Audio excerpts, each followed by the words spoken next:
What is cracking, everybody? Welcome to The Mix 2023, our first show of the new year and the least pretentious showcase in the game.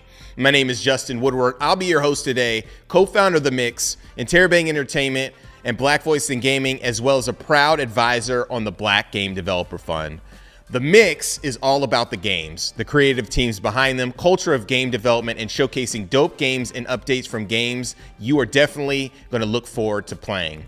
As a team of game developers and a game dev myself, we have been in the thick of it for years, working with hundreds of developers and finding the best ways to get their game seen to folks who want to see their visions come to life.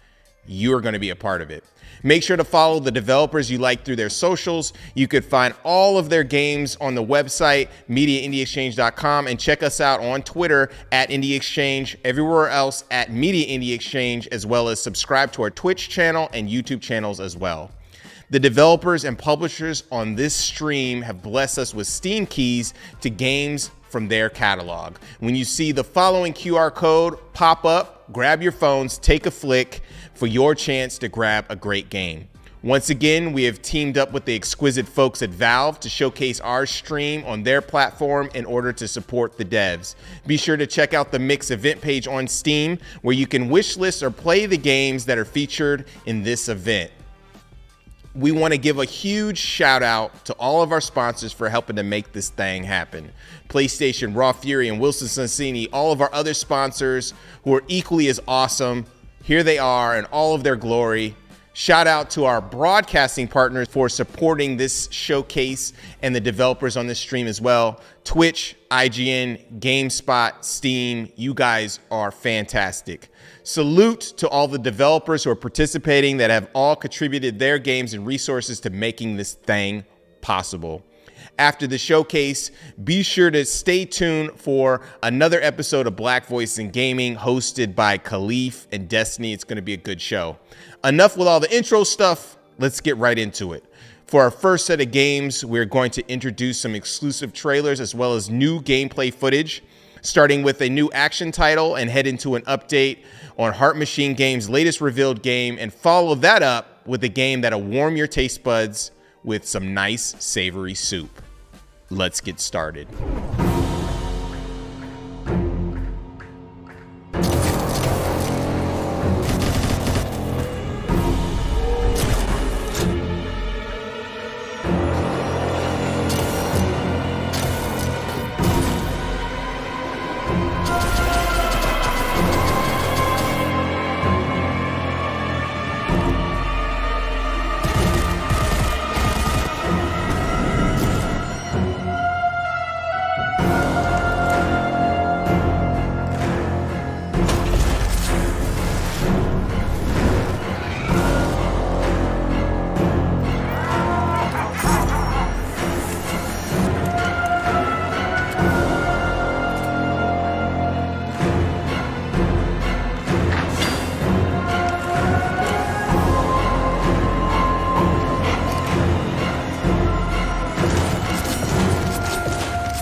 Once upon a time, the world of dreams, Reverie, was invaded by nightmares. The Ravens Watch, ravens that protect Reverie, called upon fallen heroes of fairy tales and legends to join forces to defend the world. From the developers of the acclaimed Curse of the Dead Gods, this upcoming action roguelite is set in a dark fantasy tale and playable solo or in online co-op up to 4 players. You play as twisted versions of old folk fairy tale heroes: Little Red Riding Hood, the Pied Piper, the Snow Queen. Choose from 6 popular characters, each with their own playstyles. Master their abilities and fight back against the evil corrupting the world. More heroes will be added during the early access. Explore vast and ever-changing chapters with their own cast of enemies and quests. Collect dream shards to buy power-ups and magical objects from the Sandman, and fight hordes of enemies to level up. Each hero has multiple abilities at their disposal. First is the trait, a hero's core mechanic that defines their gameplay. For instance, Scarlet transforms into the wolf at night. Beowulf carries a worm that empowers his next attacks. Aladdin can call the genie of the lamp to make a wish. Each hero also has a dash, 3 different attacks, and 1 defensive ability, finally unlocking their ultimate ability when reaching level 5.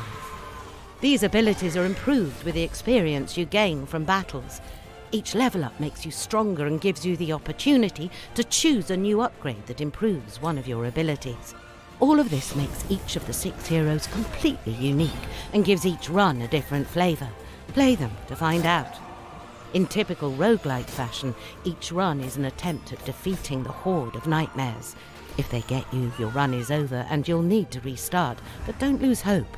Each run is an opportunity to unlock better magical objects and upgrades for your next attempt. As well as learning more about the heroes and world stories, Raven's Watch offers countless hours of challenges, both in solo and in 4-player co-op. Find the best combination of heroes, each with their own intricacies, and make those synergies count as the challenge scales with the number of players. Join now and follow us along the journey of making the next roguelite gem.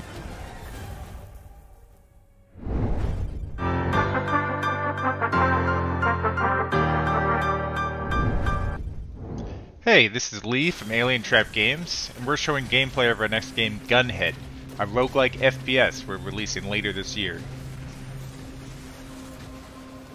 Gunhead is a sequel to our 2017 side-scroller Cryptarch. It takes the same fast-paced gameplay and strategic planning, but now as a first-person shooter. In Gunhead, you take the role of a space pirate crew tasked with looting alien ships. Here I am starting on my own ship further in the game and selecting the next ship to board. So before I board the enemy ship, I can bring up the map to decide my strategy to attack. Every ship in Gunhead is randomly generated and has a variety of different enemy defense systems on board. My goal here is to take out the core system, but to do that I first need to take out the shield system protecting it. I might also want to take out other defensive systems on the ship, like the factory system, which is creating new enemies. There is also 2 repair systems on this ship, which will quickly repair destroyed systems, so I need to take that out first. Each level in Gunhead has a variety of these defense systems, which interact to make each ship different. To start the mission, I'll go into the hangar to enter a mech suit. Each mech suit starts with a different ability and loadout, with this one having a jetpack and 4 weapons. I can test my weapons here and use the loadout console to change my loadout. In the loadout console, I can select any of the technology I've found on ships. Because this ship has 2 repair systems, I'll equip the remote detonation bomb to take them both out at the same time. Once in space, I can fly around the entire ship and choose the door to attack from. I'm going for the repair systems first, so I'll enter beside one to drop a remote bomb. The goal of Gunhead was to create a roguelike game with intense moment-to-moment action, but still require planning and strategy. Since every level has a random different combination of enemy systems on it, they need to be approached completely differently. Here I'm trying to take out the sentry system, but since I didn't take out the alarm system before, I've triggered the alarm and now more enemies know my position.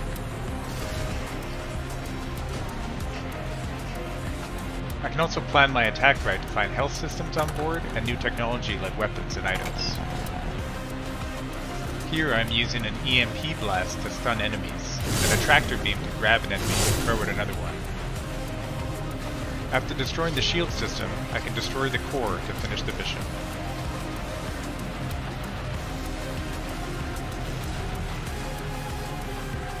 After a successful mission, bonuses are given by our contractors based on our objectives.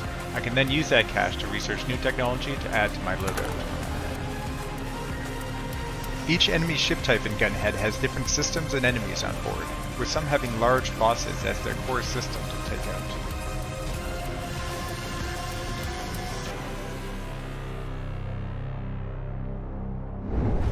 Love at First Bite, a reality dating show starring you. The world's sexiest monsters will compete for your affection. What's the worst that could happen?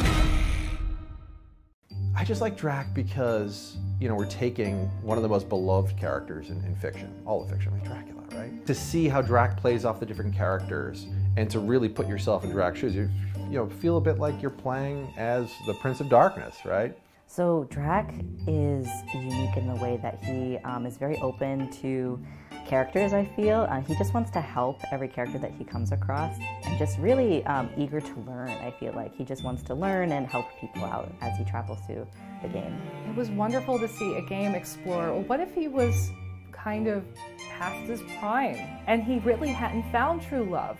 And we look at him as the ultimate gothic boyfriend. But I think it's also his journey of, you know, he's been heartbroken, he's been defeated, humiliated, and just the way he is able to come back from that, and the willingness to take other people's advice, take Grimm's advice, and let the past be past.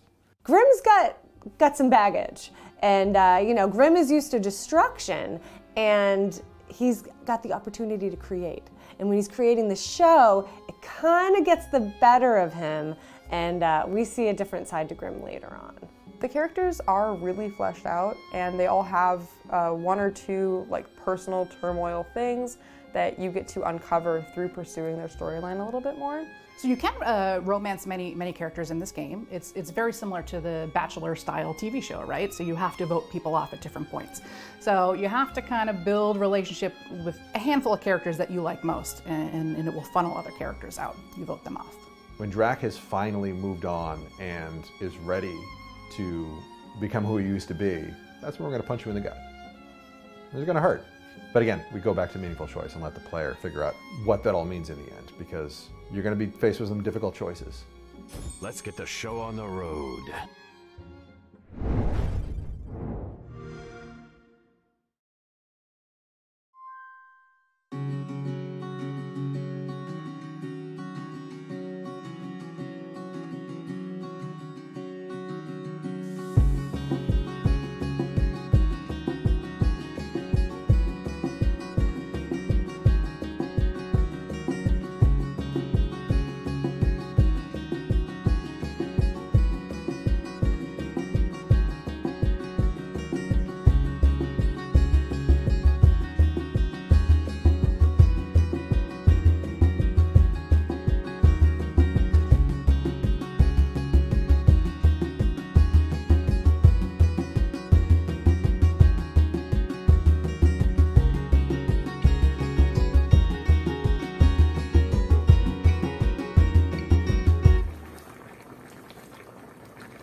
Yo, Hyperlight Breaker is definitely putting hype in Hyper, and Gunhead is looking super solid and frantic. Just looking at Sopa makes me want something hot and tasty, because it is definitely cold in these streets right now. Make sure to wishlist the games on Steam, PlayStation, Xbox, Nintendo, everywhere they're available. Pre-order them, support these devs. Next up, we'll be looking at games that will take you on a journey for adventures into narrative storytelling. Let's go.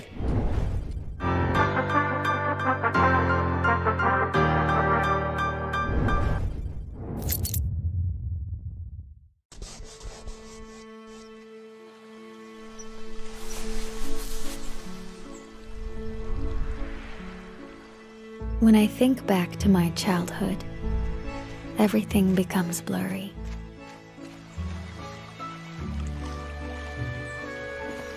I know I used to go to my grandma's house in Dordogne each summer. We'll have fun, the two of us. But these memories have faded and lost their color. This is... wow. My escapades along the river. This place is awesome. The discovery of incredible treasures. The people. The smell of breakfast in the early morning. And you haven't seen anything yet. Gone.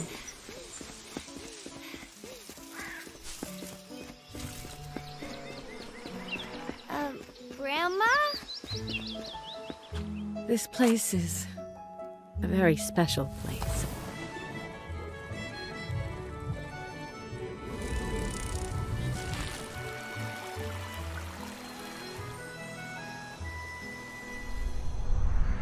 All I remember is that I miss Dordogne.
Shit, did it follow me?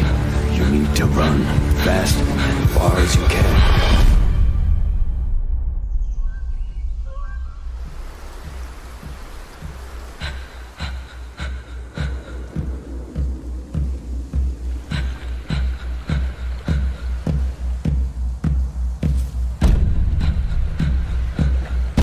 He's dead.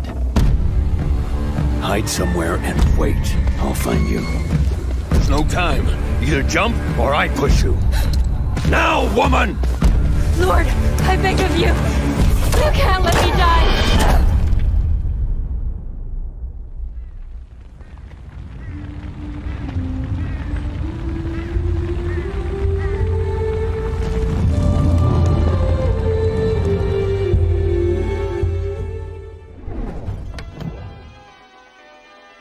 Greetings, valued employee, and welcome to the Ringo Corporation.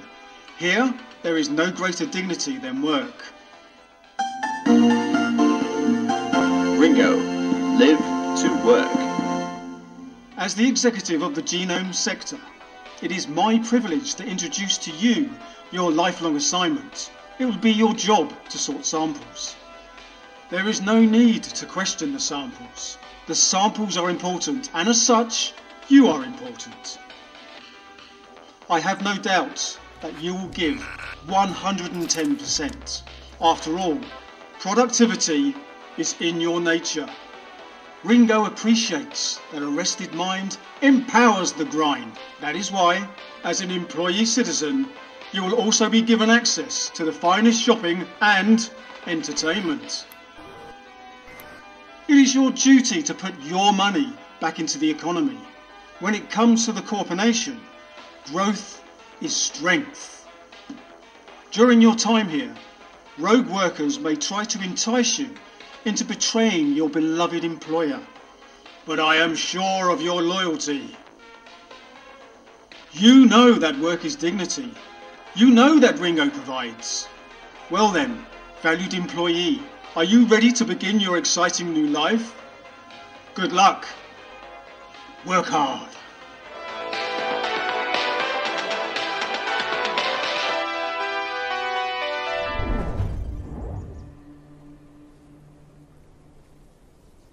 Hi, my name is Frederick and I am a co-founder of Dimfrost Studio and the design director for our game Bramble the Mountain King.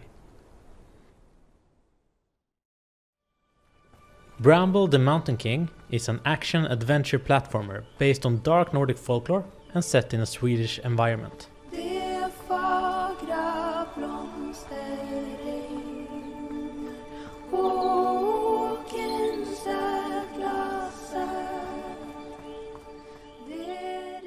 Our first idea when we started to create the game was to do something with Vikings, but that has already been done so well.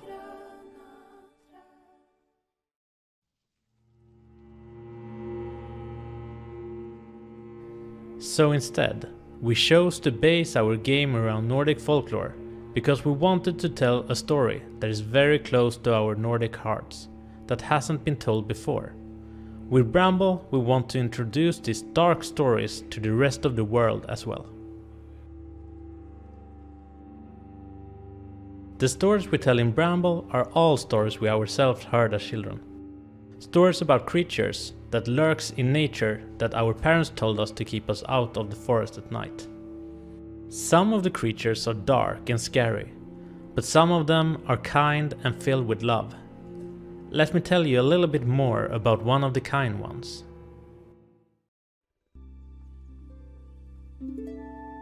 This is Lemus, and he might look scary, but he is actually very kind. In his whole life he has looked for a friend, but his appearance scares most away. But when he finds a friend, he will be loyal, a little bit like a happy puppy.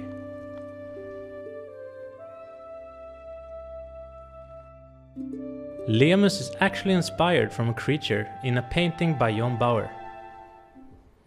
But not all creatures are as kind as Lemus.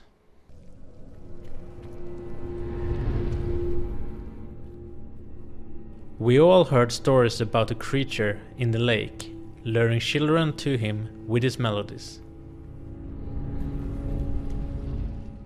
Depending on where you grow up, in Sweden, Denmark, Norway or Finland, you have heard different stories about this creature called Näcken. We have collected a lot of these stories and added our own dark twist to it, and we look forward to seeing you experience it.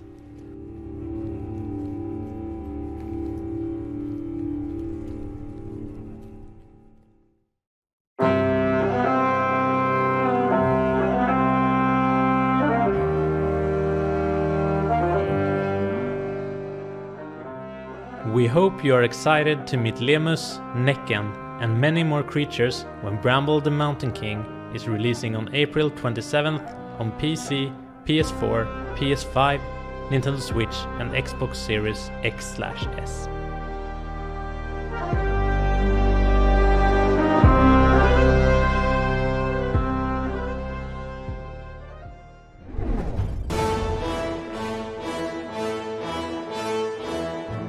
Dear Tavarish, we've worked hard these long years, haven't you and I? Don't you deserve something for your devout work for the cause? Doesn't it anger you to see the suits take all the profits from your labor? Perhaps you'd like to worship a prophet rather than worshiping prophets?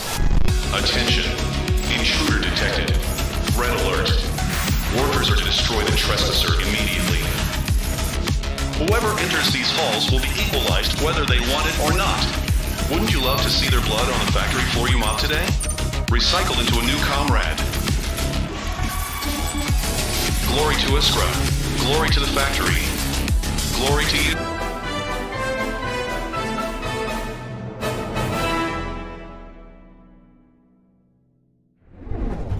The twists and turns behind Two Falls has me definitely wanting to jump in 2 feet first in the game. 1000X Resist looks visually spectacular. So many great story-driven titles. Again, make sure to wishlist those games everywhere it is possible, Steam, Xbox, wherever. Help the devs out. The next set of games are sequels and updates to beloved neo-classic indie franchises, as well as some new games that will scratch that strategy, building, and simulation itch. Let's go.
This is Tamarack Trail,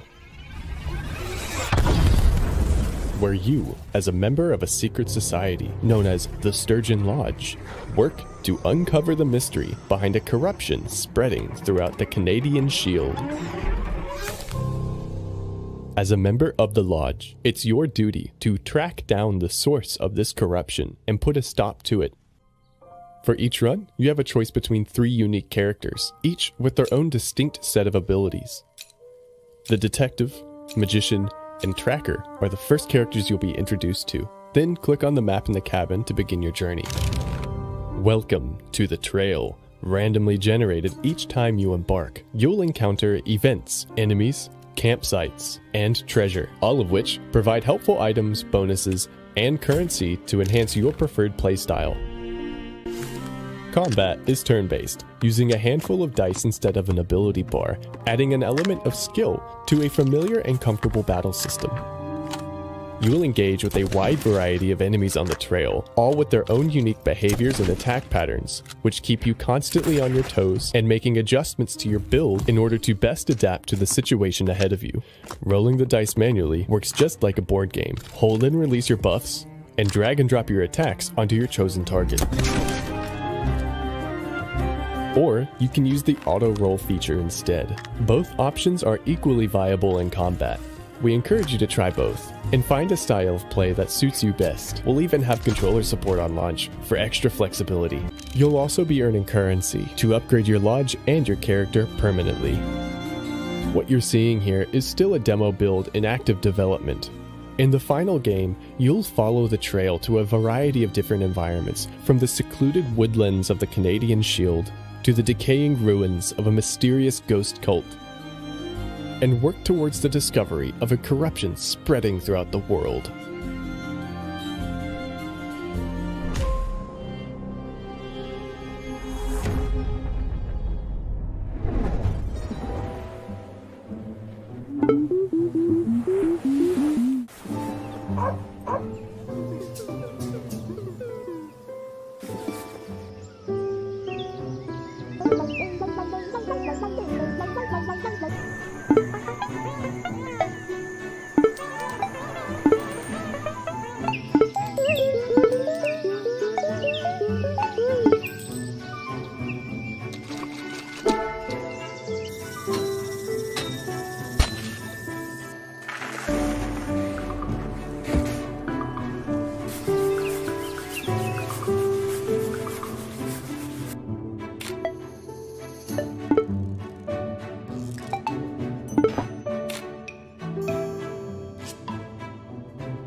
Overthrowing your despotic ruler has never been more fun than in Let's Revolution, the farcical debut game from award-winning animation studio Buck and the Sonic Maestros at Antfood. Let's Revolution is a roguelite puzzle mashup that blends the rules of Minesweeper with procedurally generated mazes. Embark on a perilous journey of hide and seek as you uncover the path to your goals. Chase down the cowardly king through the fantastical realms of B-Bomb, while facing off against his army of deadly minions. Gear up with powerful loot and gain amazing abilities as you prepare for the final showdown in B-Bomb City. Choose your hero from 6 unique classes, each with their own playstyle and abilities. Are you a powerhouse like the Charger, who unleashes devastating attacks but must skillfully manage their energy while rushing into battle? Or do you prefer the acrobatic stylings of the Shadow, who uses cunning items like smoke bombs to outwit and outmaneuver? If you believe knowledge is power, you'll love the Oracle, who uses magic to reveal extra information about the world so you could navigate with superior logic. Take a trip through the beautifully illustrated world of Bebom, from the harsh deserts of Phlox, through the lush and mysterious jungles of Cymbidium, to the serene floating islands of Saffron. Along the way, you'll encounter a diverse cast of memorable characters, from the king and his boot-licking lackeys to the colorful shopkeepers that help you along the way. Each character is brought to life through expressive hand-drawn animation and cheeky dialogue. Whether you're a seasoned gamer craving a challenge or a casual player looking to overthrow the monarchy with ease, this revolution has something for everyone. The board game-inspired mechanics keep the focus on the fun of learning new skills rather than crunching stats. And with over 100 abilities and items to try out, there's always something new to discover. This summer, fight for what's right and give the king the royal boot in Let's Revolution. Wishlist now on Steam, and check out letsrevolution.com for all the deets.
Welcome back.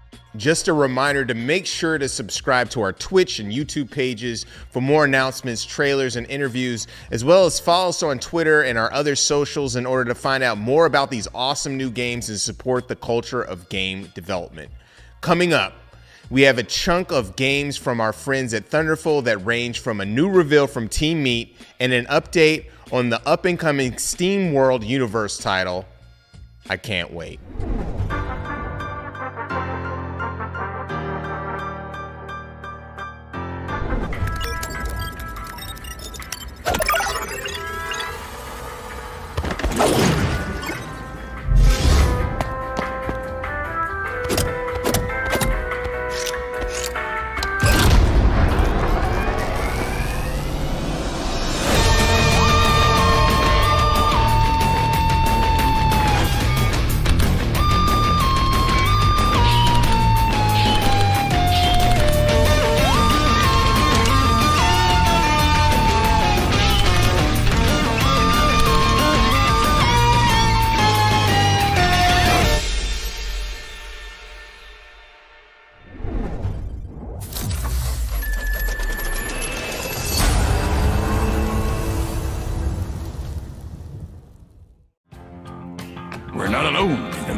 Fortunately, it's nothing me and my bots here can't handle.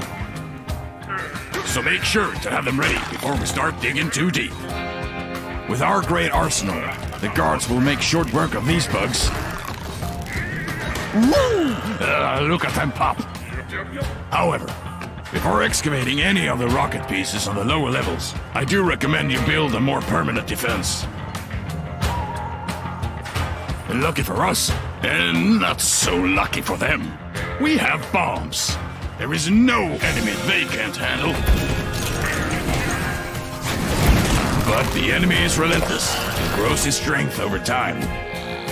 Make sure to expand your defenses or run the risk of being overrun. There's too many of them! Fall back! I say fall back!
Dr. Robotnik's Mean Bean Machine and Dr. Mario were such great games. I love the homage being paid to those titles. Wordless is very euphoric and sounds incredible.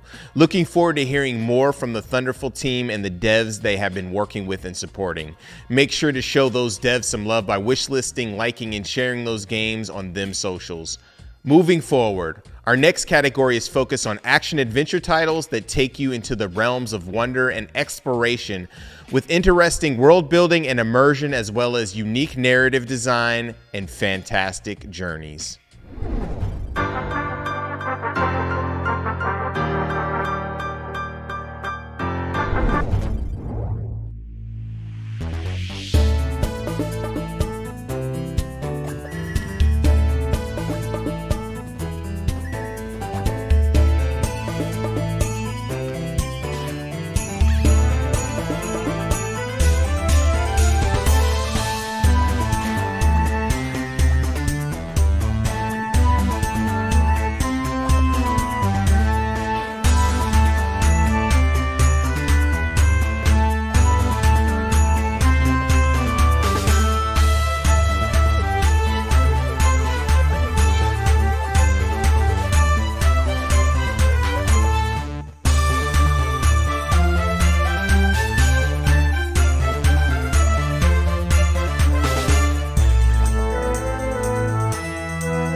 Hi, I'm Nolan, a game designer for Dave the Diver.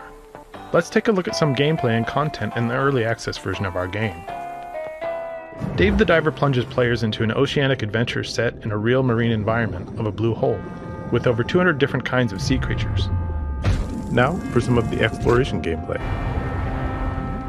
Dave will explore the deep sea within this blue hole, and come into contact with all kinds of sea creatures, some for capturing to make sushi, and even some more aggressive sea creatures to be wary of. Some you'll want to avoid, but some may be worth hunting. Some creatures you will befriend that will set you on new missions to take on. Other peaceful creatures you can engage with in other ways, like taking their picture. Once Dave's long day of diving is over, his night begins, where he takes the fish he captured during the day and sells them as sushi to make money, sometimes to special customers.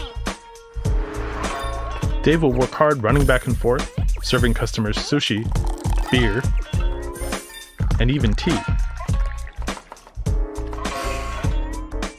But eventually he's going to need a helping hand. This is where staff comes in to take some of the load off Dave. And to get more money more efficiently, he's going to want to upgrade his dishes with the help of Master Chef Bancho.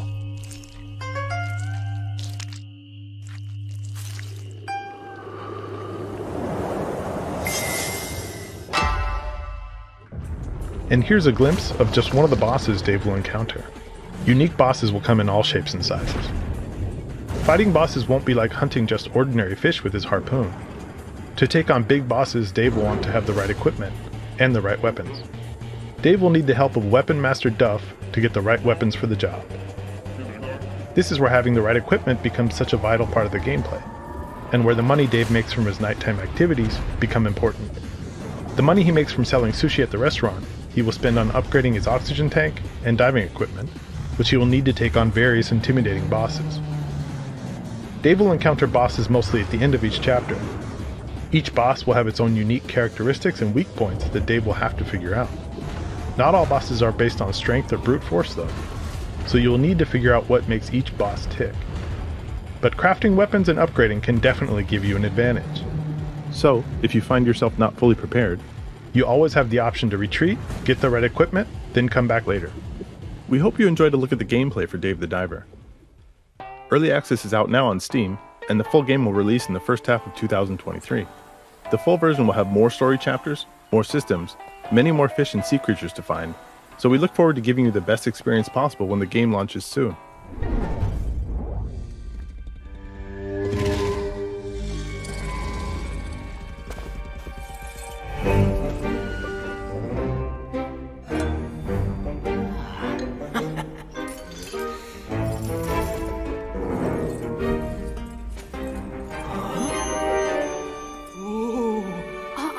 No!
Wildmender is an open-world survival gardening game where you grow plants to survive and thrive in a deserted world. Adventure with your friends to find new resources, and uncover lost secrets. I'm Cameron, designer at Muse Games, and this is our next game, Wildmender.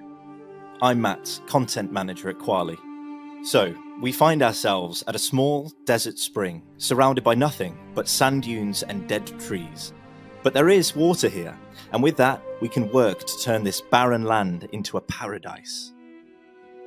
Yeah, as you do things like expand your garden, dig channels, and unblock springs, you'll be able to make some truly massive gardens.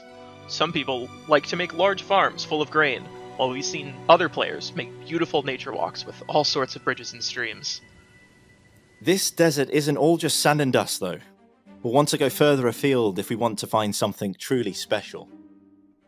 The salt flats bring new dangers, like this corrupted outpost, surrounded by wraiths. I think we'll need some help for this one. Making friends with the creatures who survived the destruction of this world will definitely help. Like these little spirits as well. Great job. Not everything in this world is out to get us, though. We can also befriend animals and spirits to help us on our journey. We've got some new seeds, and a cute companion, so let's head back to our oasis. Each time we return, we get to see how much we've grown our garden and brought new life to the environment. Let's plant our seeds, refill our flask, and head back out. We're going to show off a new area, the canyons. When you first come here, the canyon floors are full of thick, poisonous air. However, we've managed to clear out most of the poison already, and uncover these funky fungi. And there's all sorts of plants down here that'll look great in our garden. This is great, but how do we get back up? That is where the wind cloak comes in. The garden's looking better than ever, and we've even got some animal visitors. But we don't have to enjoy it alone. We can play online with up to 3 friends to build our garden and explore the world. We've come a long way, but there's a lot more to find out there in the world of Wildmender.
Wow. Huh?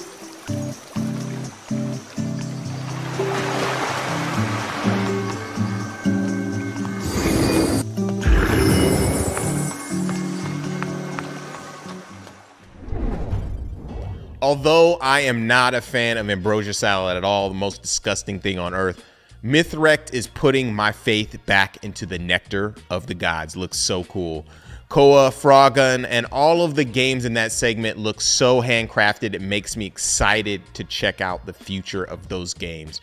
Before we move forward, we want to give a shout out to our sponsors and developer partners for supporting the showcase and bust out a key drop.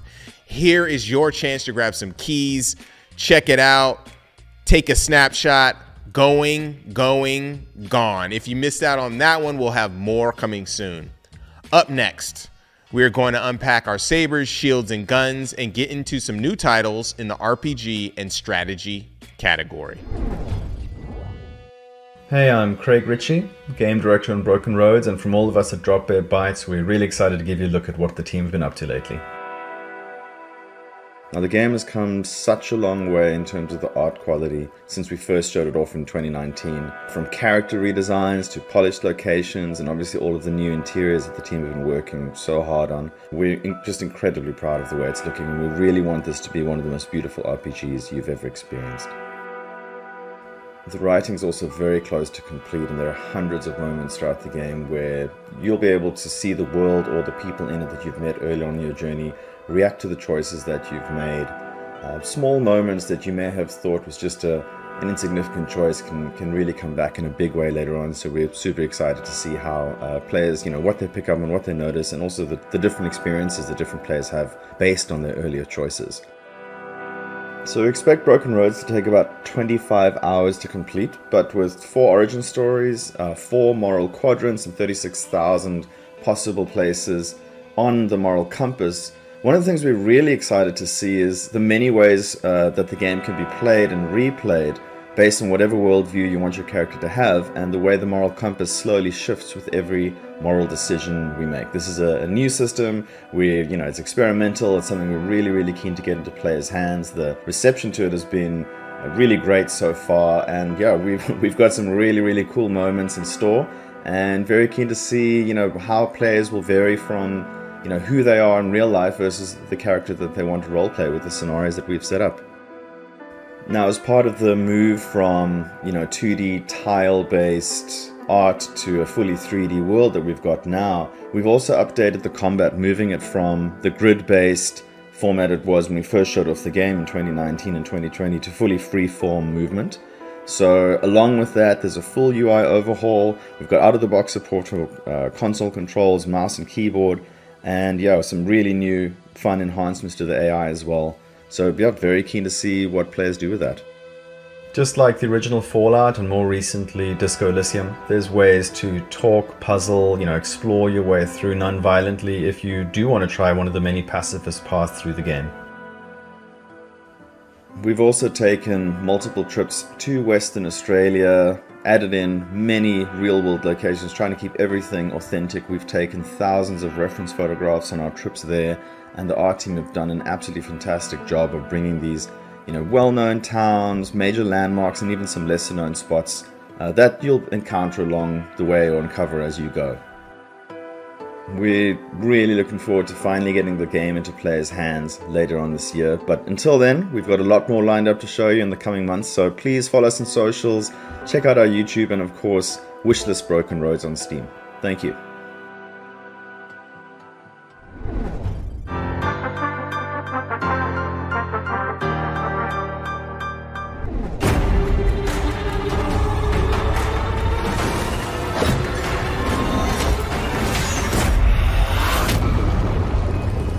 Shadow Gambit: The Cursed Crew is a stealth strategy game that's set in the Lost Caribbean, which is an alternate history version of the Caribbean we know, and it's set during the golden age of piracy. And your goal is to assemble a crew of cursed pirates with cool magical abilities to find the legendary treasure of Captain Mordecai. The vision for Shadow Gambit was to really push the genre. We want to give the players as much freedom as possible this time, And for the first time, we added magic, which opens a whole new world of opportunities. So we have these islands that you can explore, where you can play the way you want to play. And we have the characters with awesome abilities, and you can combine them as well the way you want to. So every mission becomes kind of unique depending on what you choose. And that's the strength of the game, and it's sort of the core we're aiming for. The freedom starts with a pirate ship, as it should in a pirate game. Her name is the Red Marley, and she's basically one of the main characters in the game as well, so you can talk to your ship. And you can use the Red Marley to sail to different islands in the Lost Caribbean and have missions there. We moved from a linear mission order, a linear story, to an open structure. And it's up to you which island you want to visit first, which mission you want to tackle. Every island is like a small sandbox. So you choose like, oh, the beach looks very nice to me. I've never been there. I want to enter there. Then you go on your mission, you complete your objective. So overall, it's really up to you how you explore each island. You can also choose the crew you want to bring on that mission and see, I want to maybe tackle it this way, so I'll bring these guys and gals with me. Or someone else might have a very different idea, and the mission plays very differently on whatever you choose. This time, your crew is enhanced by soul magic, which makes them more powerful, so you can tackle some situations heads-on, and if something goes wrong, you're already dead and cursed, you can revive your characters. Since we finally have a world filled with magic, we can give these characters magical abilities. We're not constrained by, well, boring things like realism anymore. So we can give these characters extremely crazy and fun skills that we couldn't before. And that's something I'm very excited about. In our first gameplay trailer, we already showed you 3 of the characters, and now we're gonna unveil a 4th one. His name is Toya, and he's an undead ninja pirate, basically, which is pretty awesome in itself. And he has the ability to teleport around long distance. So that makes him very strong. You can use that to attack and just stab a guard, teleport onto them, or you can use it to escape. Maybe you ran into some place, caused some mayhem, and you just teleport back out there so the Inquisition can't get you. So if you master him, you can nearly be in 2 places at once. And the real fun then comes from combining your different team members and experiment with their skills and find new synergies. We're very excited to show you more of Shadow Gambit, the Cursed Crew, in the future. So please, wishlist the game on any platform of your choice. Thanks.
Hey, so I guess I should tell you a bit about myself. The name's Woody, and I got kicked out of my last school for fighting.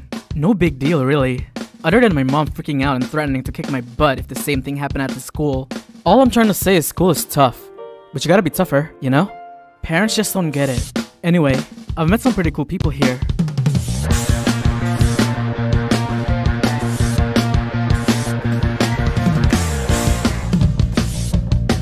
But there are a couple of jerks who are just asking for it. And before you bring up my mom, I was only defending myself, okay? I just want to get through this year in one piece without someone calling me a troublemaker.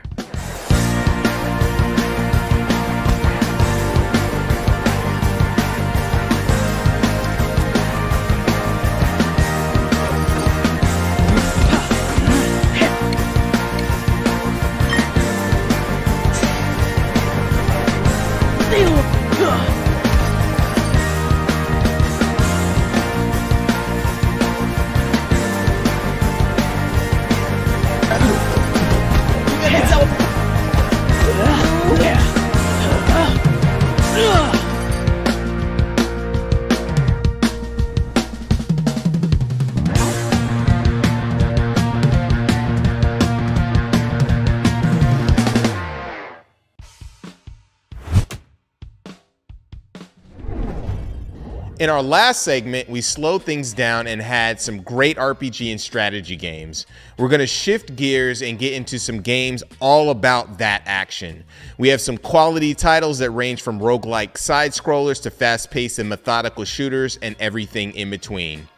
Let's take a look.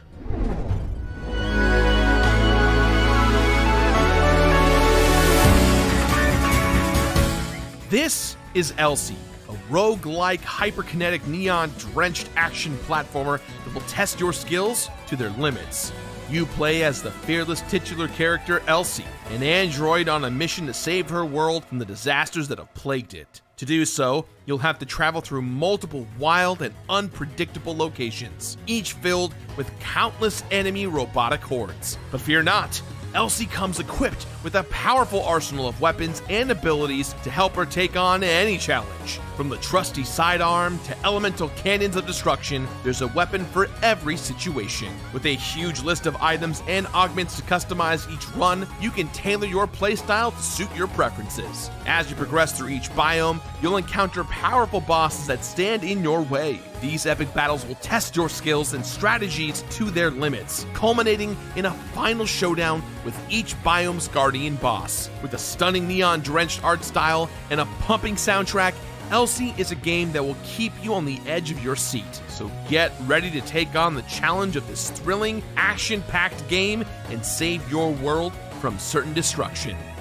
In Elsie, players start their adventure at the Sapir Wharf, a peaceful bastion where the survivors of the attack on Dr. Gray's city have taken refuge and will serve as the game's main hub.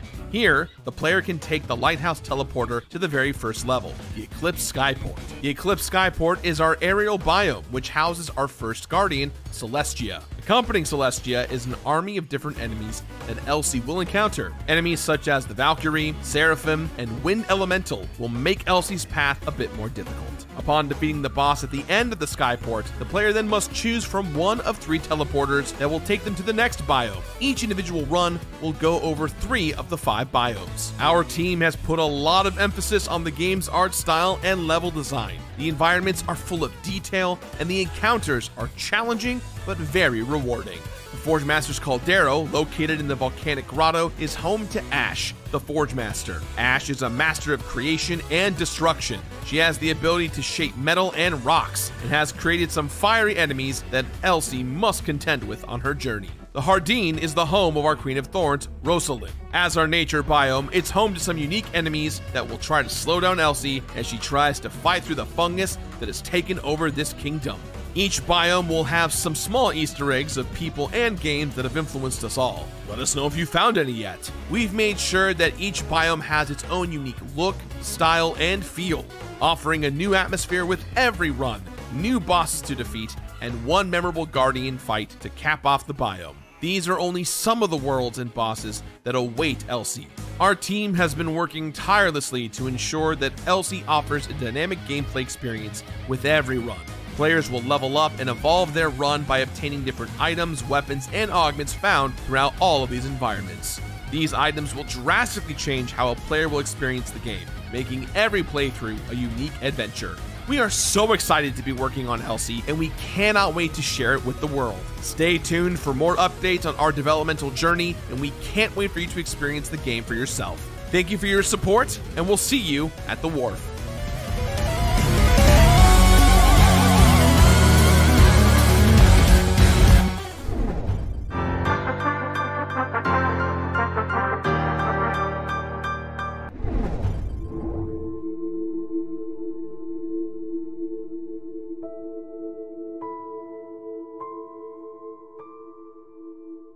Hello, everyone. It is an honor to be able to introduce our project through the Mix Showcase. The Devil Within Satgat begins in a small country in the east. One day, a black wedge suddenly appeared in the sky, and the red oil that flowed infinitely from it was a substance that could replace all energy and, surprisingly, cured all diseases. It even possessed the efficacy of governance. Thanks to this small country achieved great prosperity. For a while, the abundance did last. Suddenly, news of demons appeared, and more than half of the people in the country became abnormal in an instant. In the end, people realized that the Black Wedge was the cause of all the problems, and led General Hong Sang and Royal Guard Kim Lip to set out together to destroy the heart of the Wedge. The game is a side-scrolling action game with an emphasis on combat using swordsmanship. In the early stages of the game, it starts with gameplay that involves using simple slashing attacks, dodging and guarding to anticipate the timing and exploit the weaknesses of the enemy. Later on, as Kim Lip grows, he learns various and flashy techniques. We designed and implemented a lot of system devices in the game because we never wanted to create a spectacle where the player is easily defeated by mashing buttons.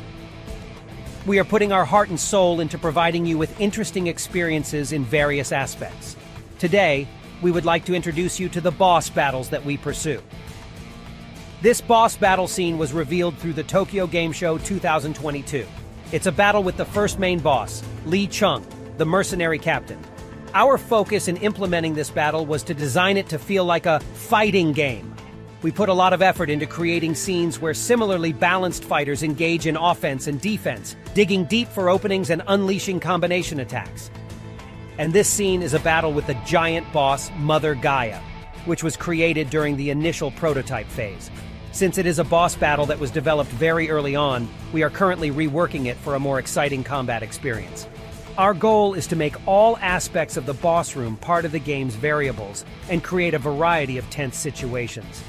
We are also excited to see if we can describe some unconventional tactics after the rework.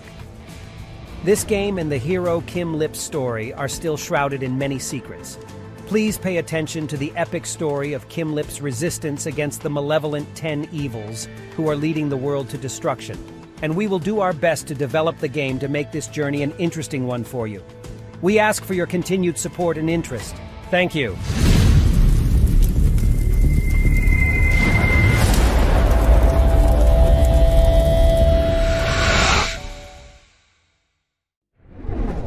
Hello, my name is Craig Hauser. I am a level designer at Angry Mob Games. We're working on a brand new action roguelite called Trinity Fusion, a sci-fi side-scroller with a big emphasis on smooth, satisfying combat. In Trinity Fusion, you'll play as Maya, a woman psychically connected with her 3 parallel selves across the multiverse. Their worlds are falling apart, and you and your counterparts are the key element in a plan to reconnect them, fusing each of their worlds back together into one stable timeline. The worlds of Trinity Fusion are in a constant state of flux. Each time you step out into the multiverse, levels are procedurally generated out of hundreds of handcrafted rooms, arenas, and challenges. As you reclaim key areas in each universe, you'll unlock access to new starting points, allowing you to hop between universes to bypass certain areas, giving you a bit of extra freedom to choose your path through each run. Whenever you come back from the multiverse, you'll be returning to the Citadel, hidden away in a pocket dimension. It's complicated, but this is where a small cabal of engineers are working to help you in your mission. Among them is Sendara, Maya's partner, who maintains the machines that link Maya to her counter-selves. By bringing Sendara materials, she can augment the link between Maya and her other selves, unlocking new, permanent upgrades that you can equip before you head out again. Trinity Fusion is all about great feeling combat. It's a dance of slashes and dodges punctuated with satisfying special moves. You'll strike enemies with your melee weapon to build up power, dodge their attacks when you see their eyes flash, and then blow them away with powerful energy weapons like rocket launchers or heavy battle hammers. Each of your alternate selves have their own set of unique abilities, weapons, and traversal tools to help them fight through their worlds. Altara has a drone equipped with a short-range teleporter, allowing her to reach distant areas and bypass foes. It's also handy for collecting items or activating a distant switch. Naira has an active camo module, allowing her a brief moment of invisibility to quickly disengage from a fight or slip past an enemy undetected. Kara's cannonball ability is great for both starting a fight or ending it, or just crossing small gaps. These abilities don't cost energy, operating on a cooldown instead. Try mixing them into your gameplay to give yourself more of an edge in combat. We're really excited to share Trinity Fusion with you all. We can't wait to see what you think of the game when you finally get your hands on it later this year. In the meantime, wishlist and follow us on Steam to stay up to date with our progress, and we'll see you out there in the multiverse.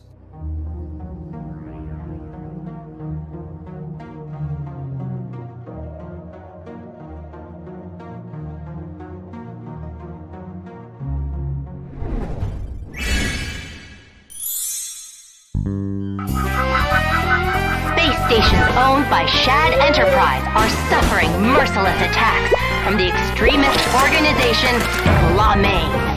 They pose us with a greater challenge by infiltrating frontier missions in cooperation with traitors, manipulating and spreading hostility among frontiers, leading them to their demise. All of that to get their hands on the invaluable Keystones. Keystone is a new type of matter discovered by Shad, the new generation of energy source that will brighten the path to a prosperous future for humanity. Your mission as a loyal space frontier is to destroy all energy cubes in the mission area. Failure is not an option. If any energy cube is not destroyed in time, it will collapse onto itself and result in a massive explosion. You must, at all costs, destroy all energy cubes and protect the Keystone from falling into the hands of the traitor and Blamain. Blamain. Only with Shad's boundless dedication and Space Frontier's assistance can we preserve humanity's sole hope of survival. New Columbia! And maybe you'll get some monetary compensation and a certificate, and maybe even a shiny badge. I don't know. Let's just go to the Frontier Training Center already.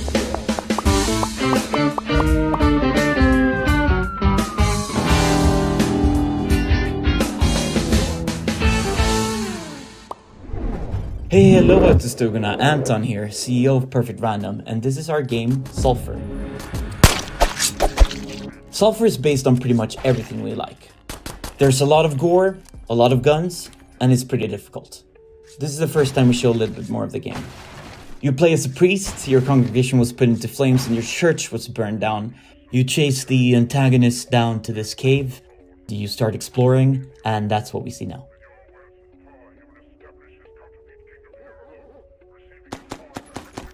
Here are designers trying to fight off some dogs, and yeah, he died there. And there's a lot of that, dying. And if you die, you lose all your stuff, but that's part of the difficulty and part of the appeal. And when you actually clear an area, you feel a bit of achievement. You can strategize and use your grenades to clear out multiple enemies. Here you see him enchanting his weapon with the Plague Scroll. This will add poison damage to his bullets, so he can strategically put dots on enemies and kind of kite them out.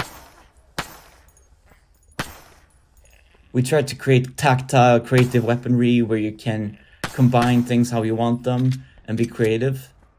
You can add different scopes, silencers, red dot sights, and other fun stuff. So next to the poison enchantment he added to his gun, he also added a fire enchantment to his shotgun.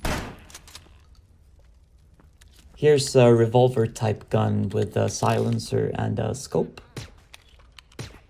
And that's a goblin civilian who will alert the others unless you kill him pretty fast after you hurt him.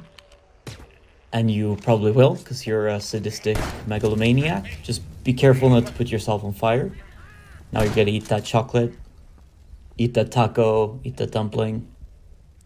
Move on. Good times. Making the enemies die in cool ways is one of the core design pillars of the game and very important to us. It's also important to us that you find new stuff whenever you repeat the run and you play again. And you have new things to discover, new things to explore, and the levels will change as you go.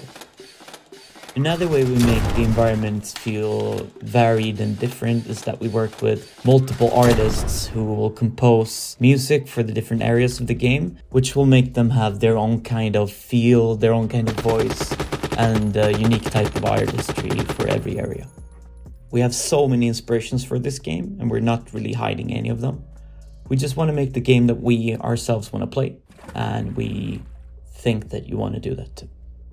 Wishlist our game on Steam, follow us on Twitter and other places we post, and yeah, follow our progress. Thank you. Champion, prepare thyself. The universe awaits.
Greetings everyone! I'm Simo Talasranta, composer, sound designer and writer at Still Running. I'm thrilled to present to you today an exclusive sneak peek of our upcoming action RPG, Morbid the Lords of Ire. Morbid the Lords of Ire is the second installment in the Morbid game series, following its isometric pixel art predecessor, Morbid the Seven Acolytes. In order to take the series to the next level, we took the daunting leap of bringing the world of Morbid to the third dimension, and are now eager to show you what we've been working on. In Morbid the Lords of Ire, duty calls the striver once more. The devious deities, known as the Gahars, have risen anew in the ancient land of Ire through their fresh brood of dreadful acolytes. You, a fierce warrior bound by duty, must traverse the accursed land and slay the fallen lords of the 5 factions to rid the Gahars of their flesh. Many of the key features from the first Morbid game will make their return in Morbid the Lords of Ire, only this time with even more depth and diversity. Such features include our perk-based player upgrade system, our rune-based weapon upgrade system, as well as the ever-so-punishing insanity system. Essentially, we took what was great about Morbid and made it better still. The combat mechanics in Morbid the Lords of Ire have been given a lot of love. Both the Striver and her enemies have been equipped with extensive and highly responsive movesets in order to produce versatile combat encounters, with several exciting ways of resolving them. And to amp up the variables even further, the Striver has over 10 different weapon classes with unique wielding styles and combos to utilize in battle, as well as a one-of-a-kind firearm, the Spectral Blaster. In addition to these revamped core features, Morbid the Lords of Ire will also offer a variety of memorable characters, quests, looting, new game plus modes, and of course, a lore-filled world of abysmal beings and gore galore. We are super excited to bring Morbid the Lords of Ire to consoles and PC later this year. Stay tuned, wishlist us, and follow us on social media to be among the first to know the release date of Morbid the Lords of Ire. Thank you so much for your time, enjoy the rest of the show, Magratheus bless you, Striver. Hello, we are the developers of Lethal Honor Order of the Apocalypse, and we want to tell you something about the game. Lethal Honor Order of the Apocalypse is an action roguelike adventure. The game is set in a future in which the apocalypse has taken place. The game is based on this comic book style. We really wanted the player to feel that they are reading a comic book, that they are playing a comic book. So everything in the game is hand-drawn. You play as an agent from an organization in charge of killing and destroying all the paranormal activities in the world. In this game you use all sorts of weapons and abilities to kill enemies. The idea is to have two different weapons at the same time, and if the enemy is a big, heavy enemy, you use a big, heavy weapon.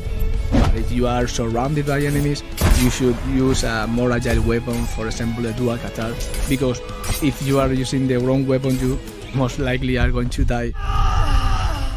So by playing this game, you get to learn more about the universe, which is a very wide and vast and dark universe. You will unveil a story, a dark story, to be told to you by comic books and by panels and conversations, and you unveil a different universe in which the dark and the horror is present, and you are the only one capable of saving the world.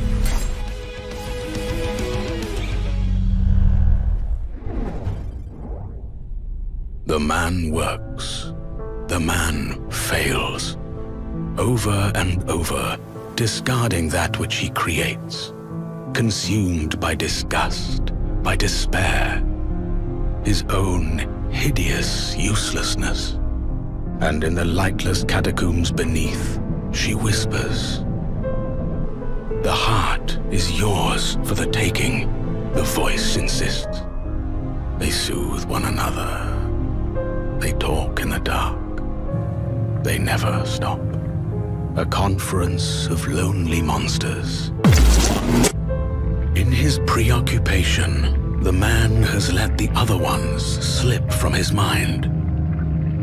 In that shadowed hall, a man rises to his feet, surrounded by strange machines, the instruments of his numerous failures, and he laughs.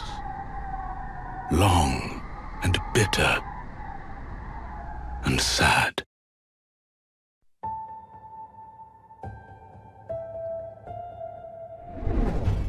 All of those games are looking super slick. Sulfur and Luna Abyss, I cannot wait for those. The Devil Within looks super dope. Can't wait. Over the years, we have showcased hundreds of devs who are up to the challenge of becoming creative hustlers in the game industry. With that being said, we want to honor the great sacrifice and energy it takes to release a game with some updates and new reveals from Mix alumni whose games are on the precipice of release. Hi, I'm Mark Cook, CEO of Shiny Shoe. As a studio, we're best known for our roguelike deck-building card game Monster Train. And now, we're working on a new roguelike, Inkbound, and I'd like to show you how it plays. Let's go! Upon entering the game, you start out in a magical library called the Athenaeum that contains all stories ever written. It acts as a central MMO-style hub where you can take on quests from NPCs, change character classes, chat with other players, and party up with them. When it's time to start a run, players select from unranked or ranked modes, and then teleport into the Sea of Ink. As a roguelike, we want players to experience a high density of interesting decisions and the payoff of going from weakling to god over the course of a strategic roguelike run.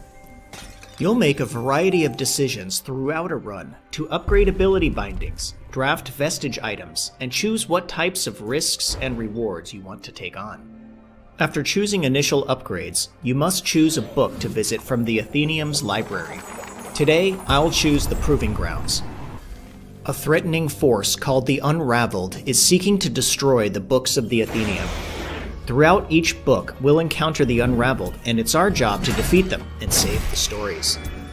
Inkbound may look like an action RPG because you can move freely, but it's not. Combat is turn-based. Abilities are aimed during the player turn like MOBA skill shots. We've taken care to make the game really fluid. There's no grid, players can act quickly, and in multiplayer, players can act in any order. Each combat ends in rewards and more decisions. Choosing wisely is required to survive. Live long enough and you'll face a villain, the final boss of the run. Win or lose, we update your progress in a detailed logbook, tracking a variety of objectives, with many hours of challenging gameplay required to complete them all. I hope you liked this small snippet of Inkbound gameplay. We're launching in the second quarter of 2023 on Steam in early access. Hope to see you in the Athenaeum.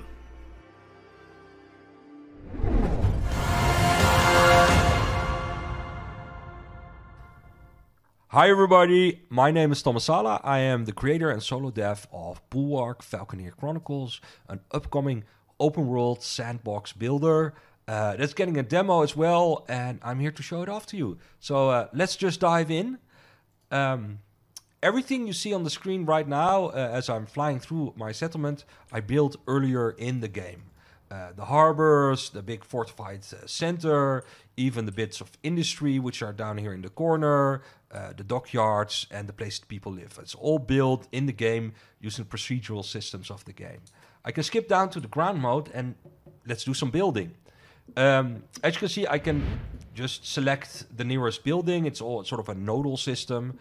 And from any tower, a build line will extend. And I can click literally anywhere and a tower will be built and it will be connected. I can even try to get up here because it's 3D and we can go all the way up the mountain. We can connect it back to existing buildings. And if we pay good enough attention, we'll see people move in. There's one person already set up their house. And as we keep building, basically what you build is filled in by the population of your settlement. You can build out these things called foundation. You can also upgrade your towers, in this case to stone, and build stone walkways. And we can even build defensive works that come with these giant fortified bastion-like structures, which I can build. I'll build sort of messily, attach some stuff. We can go up a number of floors, add some stuff there as well. And when you finish one of these towers, they can become command towers. And that means you can assign one of the commanders, which you find in the open world or, you know, from a friendly faction, to your tower. And what will happen is, if I go back to flying around mode, they will transform that tower into their headquarters and spawn, in this case, giant dragons to support you on your explorations and defend your settlement as well. And when we enter the open world, we'll now have this little, how do you call it, a task force defending your surveyor. Let's see if there's anything on the map interesting. There is something there just behind us. So let me fly past my settlement into the world. And you can see these question marks pop up. That's actually probably a captain wanting to sell their services. And he's docked at our little city. Oh, there's. But a question mark can also be a hostile encounter, and there's a faction and a resource system also in play there. In this case, it's a small pirate outpost that's set up really close to our settlement. I don't know if I approve of that. And they actually want to join me, which I am not in favor for. They're pirates. Let's see what happens when my new task force of giant weavers gets to work and I dodge any incoming fire with my little surveyor, which I'm now controlling with the mouse. While I'm also trying to track what's happening. So while these guys hopefully finish up the pirates or myself, that is an introduction to Bulwark. A demo is available now. You can try it out yourself. It's open development, so the demo will expand, and all your feedback just helps to make the game better. So thanks, and Bulwark.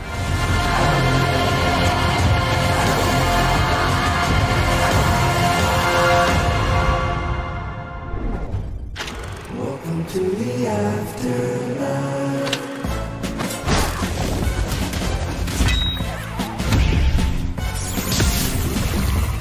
a Nice Death is a 2D action roguelike where you play as CEO of Death Incorporated, Death himself.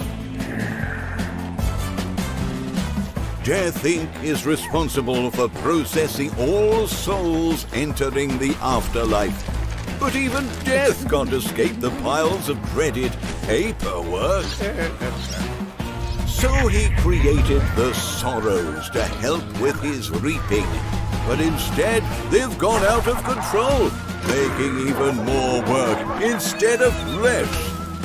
As the CEO of Death Inc., you'll need to whip those Sorrows into shape and get them to follow orders so you can get back on with your vacation plans. Manage your way through the 7 departments of the afterlife and set the company on track. And no need to fear, the company has plans to expand with new departments. The only thing you can count on at Death Inc. is death itself. But it won't be a grind. Department floors have a variety of different options to choose from, and are uniquely arranged to keep every attempt new and intriguing. As Death, you need not rely on just your own skeletal hands. With 70 weapons and spells at your disposal, you'll be sure to find the perfect tool to put those Sorrows back in their place. And for every failure is a shiny silver lining. Use your earned ingots from each attempt to unlock new items. And level up to unlock new perks on the upgrade tree. So you can get back to hacking and scything away. For now.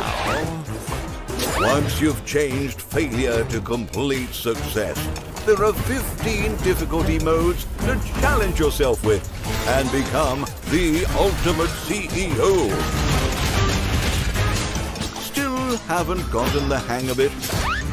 There's even a mode to make things a little easier for you to get your footing. Running Death Incorporated is a challenging endeavor, but luckily you have a plethora of useful features. Give yourself helpful curses with downsides, happening only some of the time. Head down to the forge and empower your weapons, or even accept some special contracts before heading out. Along with a range of other options, the company has the utmost confidence in you to get the job done.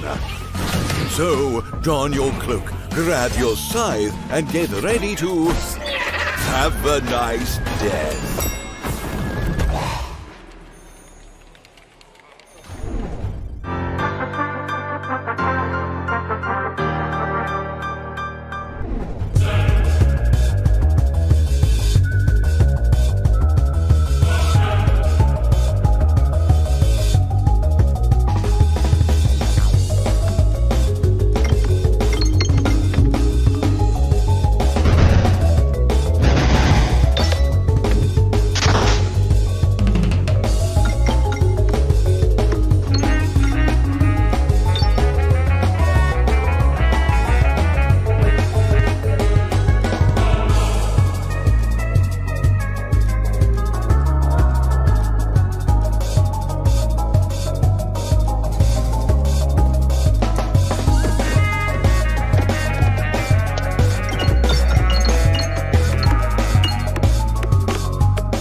Hi, I'm David Hasselhoff.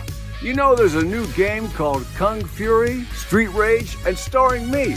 It's the Ultimate Edition. Hello There Games, developed on a platform near you. Kung Fury, Street Rage. Brand new Ultimate Fighting coming your way. Play as Hasselhoff. The world's most iconic lifeguard steps in with his singing prowess and... oh, that's some nice chest hair, sir. More action, more awesome. Enjoy the breathtaking multiplayer as Player 2 joins the fight. Yeah, 2, because teamwork makes the dream work. Choose your stage. Punch Nazis in the sewers, on the beach, in the Viking Age. Hell, punch Nazis everywhere, all the time. Kung Fury, Street Rage. Soon available on a platform near you.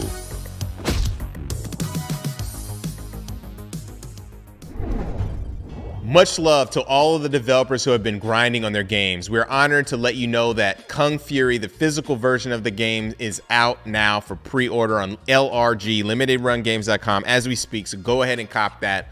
All the games are looking so good. Make sure to wishlist them and follow them on their socials. Support them however you can. Also, subscribe to our Twitch and YouTube channels for more content. And go to MediaIndieExchange.com to check out all the links and all the game pages. For our final segment, we're going to look into some of the most interesting and innovative games that have a different dimensionality of fun experiences that just straight up hit different. Let's take a look at some up-and-coming creative games with personality that are a breath of fresh air.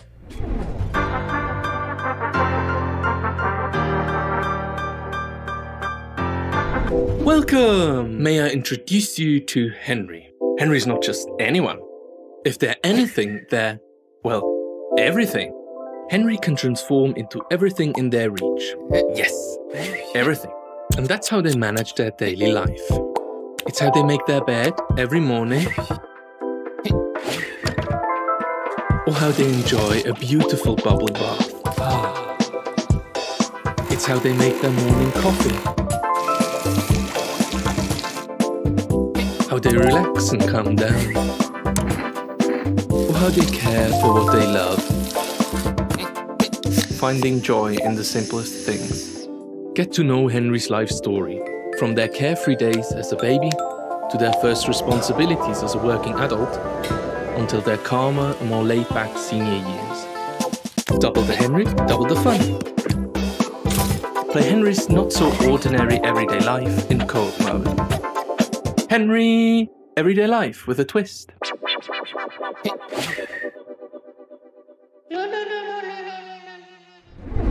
Hi, I'm Ed from Secret Mode. We want to welcome you to the wholesome world of Loddlenaut, the debut title from Moon Lagoon. Loddlenaut is a cozy aquatic survival game where you're a space janitor who's sent to clean up a polluted ocean planet abandoned by a megacorporation. You begin your Loddlenaut adventure near Ripple Reef, a shallow coral reef area where you can get to grips with the basics of cleaning up, picking up cans, bottles, and six-pack rings, and using your bubble gun to zap the toxic sludge off surfaces. You also have a handy scanner to pinpoint hard-to-find pollutants. Cleaning an area causes plant life to flourish. The team have spent a lot of time tweaking the zapping mechanic to make it feel as satisfying as possible. Think of it as a power wash swimulator. Every biome you visit is more heavily polluted than the last. Flotsam Flats, our second area, is a crater-pocked environment littered with shipwrecks and cargo crates. Restoring this area requires more effort. For example, you can't just zap these crates. Instead, you'll have to pry metal latches off their corners to crack them open. Luckily, you can put all your collected trash to good use by turning them into material bits to upgrade your bubble gun. Better yet, you'll build new cleaning tech, such as purifier bombs, trash vacuum drones, and ride-on goop scrubbers. You can also expand your oxygen levels to extend your range without needing to race back to base to top up your supply. Or you can build and place new oxygen rings out in the world itself. Pro tip, cleaning tubular sponges also releases air bubbles to gulp down. And now, for the stars of the game, the Loddles. These friendly axolotl-like aliens are the lifeblood of Loddlenaut. While it's technically your job to clean these oceans, you'll want to do it for your new friends. When you meet your first Loddle, it's covered in muck, and our bubble gun is too harmful to use on it directly. But what if we try... That's better! Loddles are very friendly and love to follow you. You can feed them, pet them, and even communicate with them. During development, the team looked at amazing games such as Subnautica and Abzu, but the biggest inspirations of all are Sonic Adventure 2's Chao Garden mode and Tamagotchi. The team really wanted to capture the joys of hatching and raising cute alien friends. Loddles even evolve depending on what you feed them, and we hope you'll love them as much as we do. Loddlenaut is coming to PC later in 2023, but you needn't wait that long. Wishlist the game on Steam, and you can dive right into our playable demo. Restore Ripple Reef to its former glory, and befriend your very first Loddle today.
Hi, I'm Preeti, and this is my game Gordlets.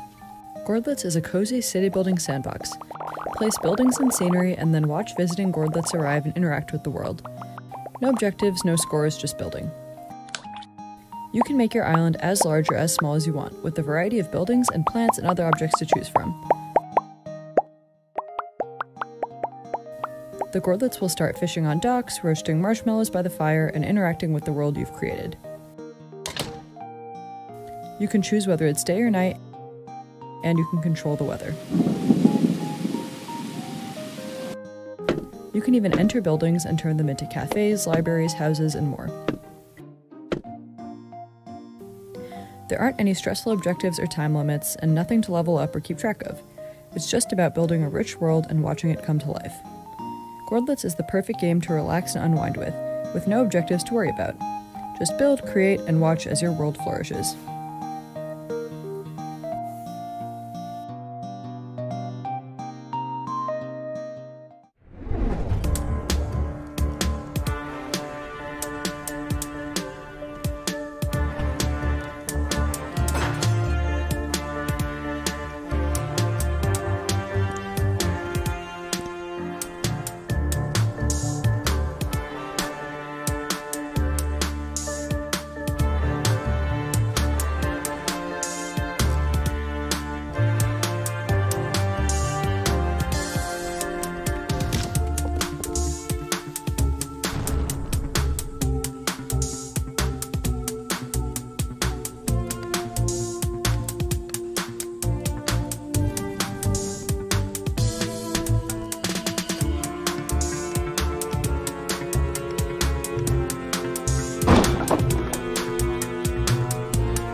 Welcome to Botany Manor, a stately home in 19th century England. You play as Arabella Green, a retired botanist, exploring her house and gardens filled with research to figure out the ideal habitat of forgotten flora. Build your herbarium by growing each plant and discovering the mysterious qualities that they hold. Botany Manor is an exploration puzzle game where you play as a retired botanist. Botany Manor is set in the 19th century, a time of great scientific discovery. Explore a complete historical English manor and its grounds. There are many rooms and gardens to discover, all set inside a beautiful countryside surrounding. Botany Manor is a relaxing and peaceful environment. Feel free to stop and smell the roses. The puzzles you solve in Botany Manor come in the shape of growing plants. Find seeds, pot them, and carry your seedlings to their right environment. The plants you need to grow are fussy, and finding their ideal habitat will sometimes require you to think outside the box. There are many interactive items scattered around the house that can help you achieve this. To figure out each plant's habitat, you'll need to gather information by inspecting clues such as botanical posters, newspapers, letters, paintings, and postcards. Literally anything you encounter can be useful for your research.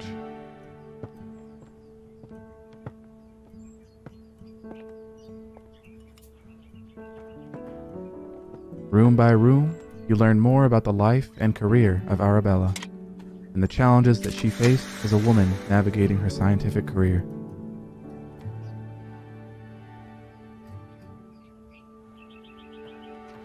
You can wishlist Botany Manor now on Steam, and to stay up to date on the latest news, you can follow Botany Manor on Twitter and TikTok.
Hats off to all the teams that put so much energy into making something different and exciting. Henry Halfhead looks like my jam, and I cannot help but seeing the Fifth Element and Crazy Taxi and the Yellow Taxi goes vroom. So cool. Well, that's it, guys. So many dope games, awesome devs and experiences to look forward to. I think you should just throw money at the screen right now because those games look so delectable. Time for a key drop. Our final one. Take out your phones and take a snapshot of the QR code on the screen. Check it out. Grab some keys. Yes. And that's it. Be sure to check out the Mix event page on Steam where you can learn more about all of the up and coming games on this show, play some of their demos, wishlist the games, and you will be notified when they are available. Get them on all the other platforms too. Support them however you can. We want to give a shout out to our sponsors for helping to make this thing happen. PlayStation, Raw Fury, and Wilson Sonsini, and Freedom, Goblins, Limited Run, Neon Doctrine, New Blood, Super, Thunderful, Tiny Build, Whitethorn Games, Wire Productions, and Razor. Shout out to our broadcasting partners for supporting this showcase and the developers on the stream. Twitch, IGN, GameSpot, Steam, everybody who co-streamed. You guys are so dope. Salute to the developers who are participating. They have all contributed their games, blood, sweat, and tears to make this thing possible as well. We want to thank the Mix team. Without you guys, it wouldn't make this happen. Without us, we wouldn't make this happen. Abe, Travis, Joel, Mary, Knapp, Heidi, Matt, Timmy, all the developers as well. You guys and gals are awesome for tuning in. Big shout out to you, and thanks for joining us. Make sure to subscribe to our Twitch and YouTube channels. Follow us on Twitter at Indie Exchange. Everywhere else at Media Indie Exchange. Media Indie Exchange. Up next is another Black Voice in Gaming presented by Destiny and Khalif. Again, my name is Justin Woodward, co-founder of The Mix, BVIG, BGDF. We'll talk to you soon. Peace.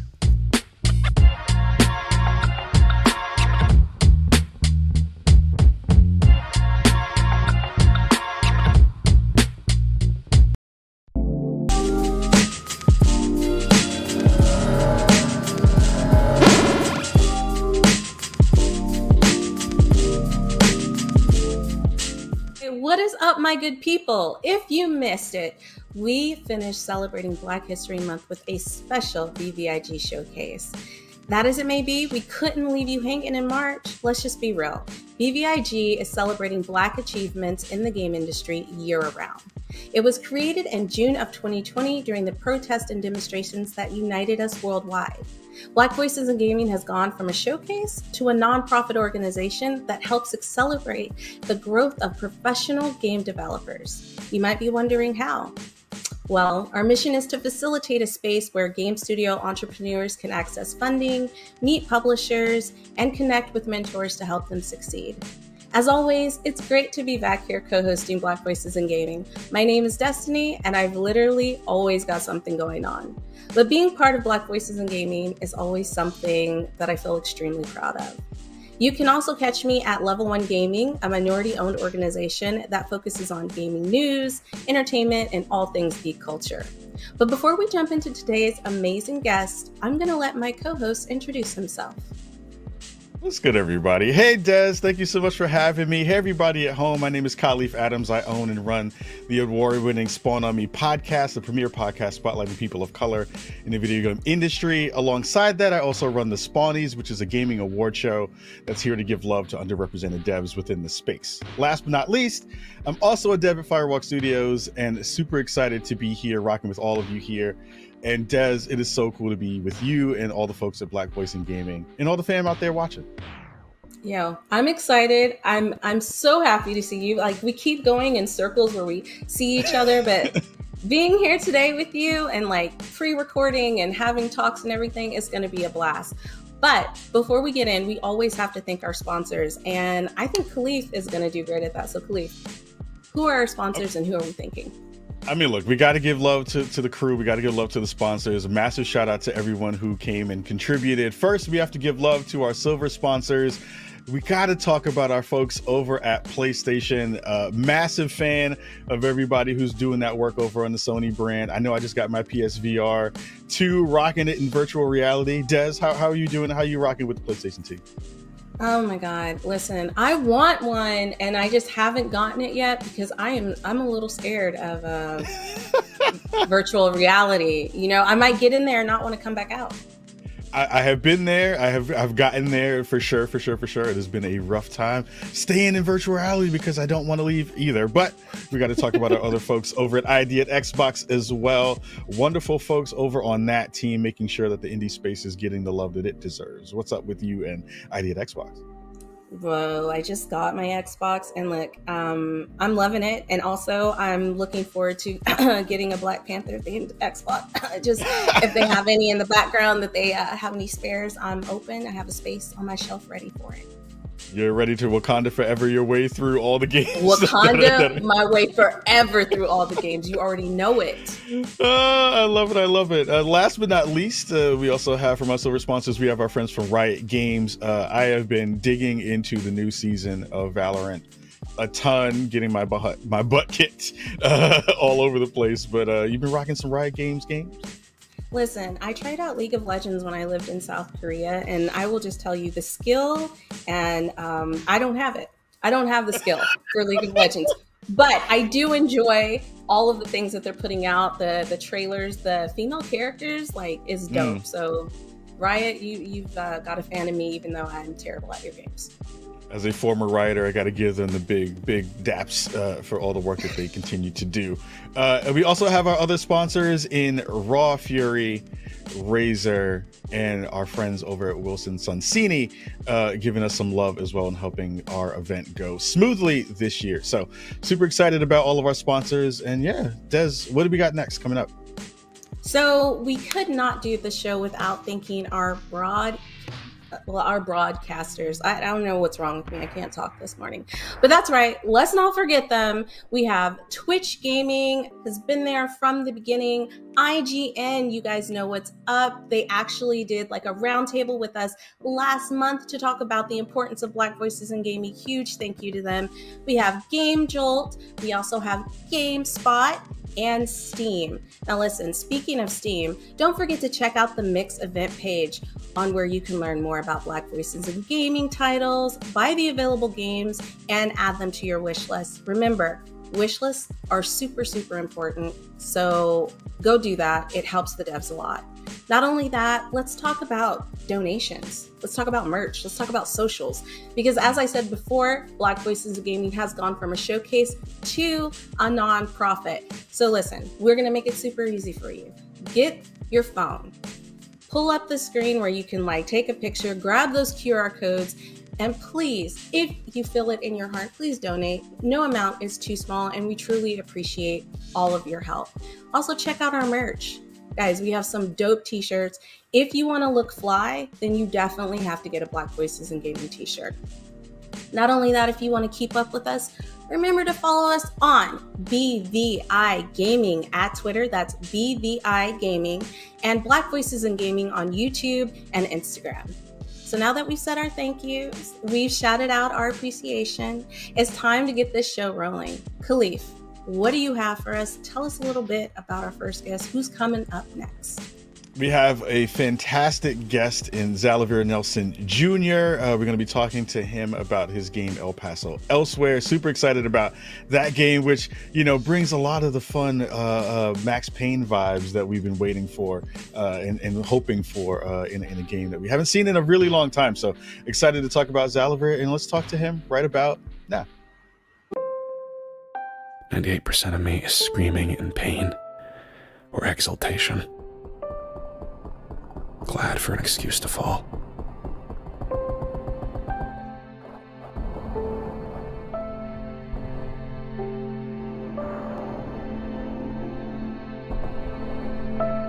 I tell myself it was always going to be a one-way trip. That's what love is. It's a trip between who you were and whatever the hell you become next. I need to know that you believe, so I can too. Ready? 1, 2, 3.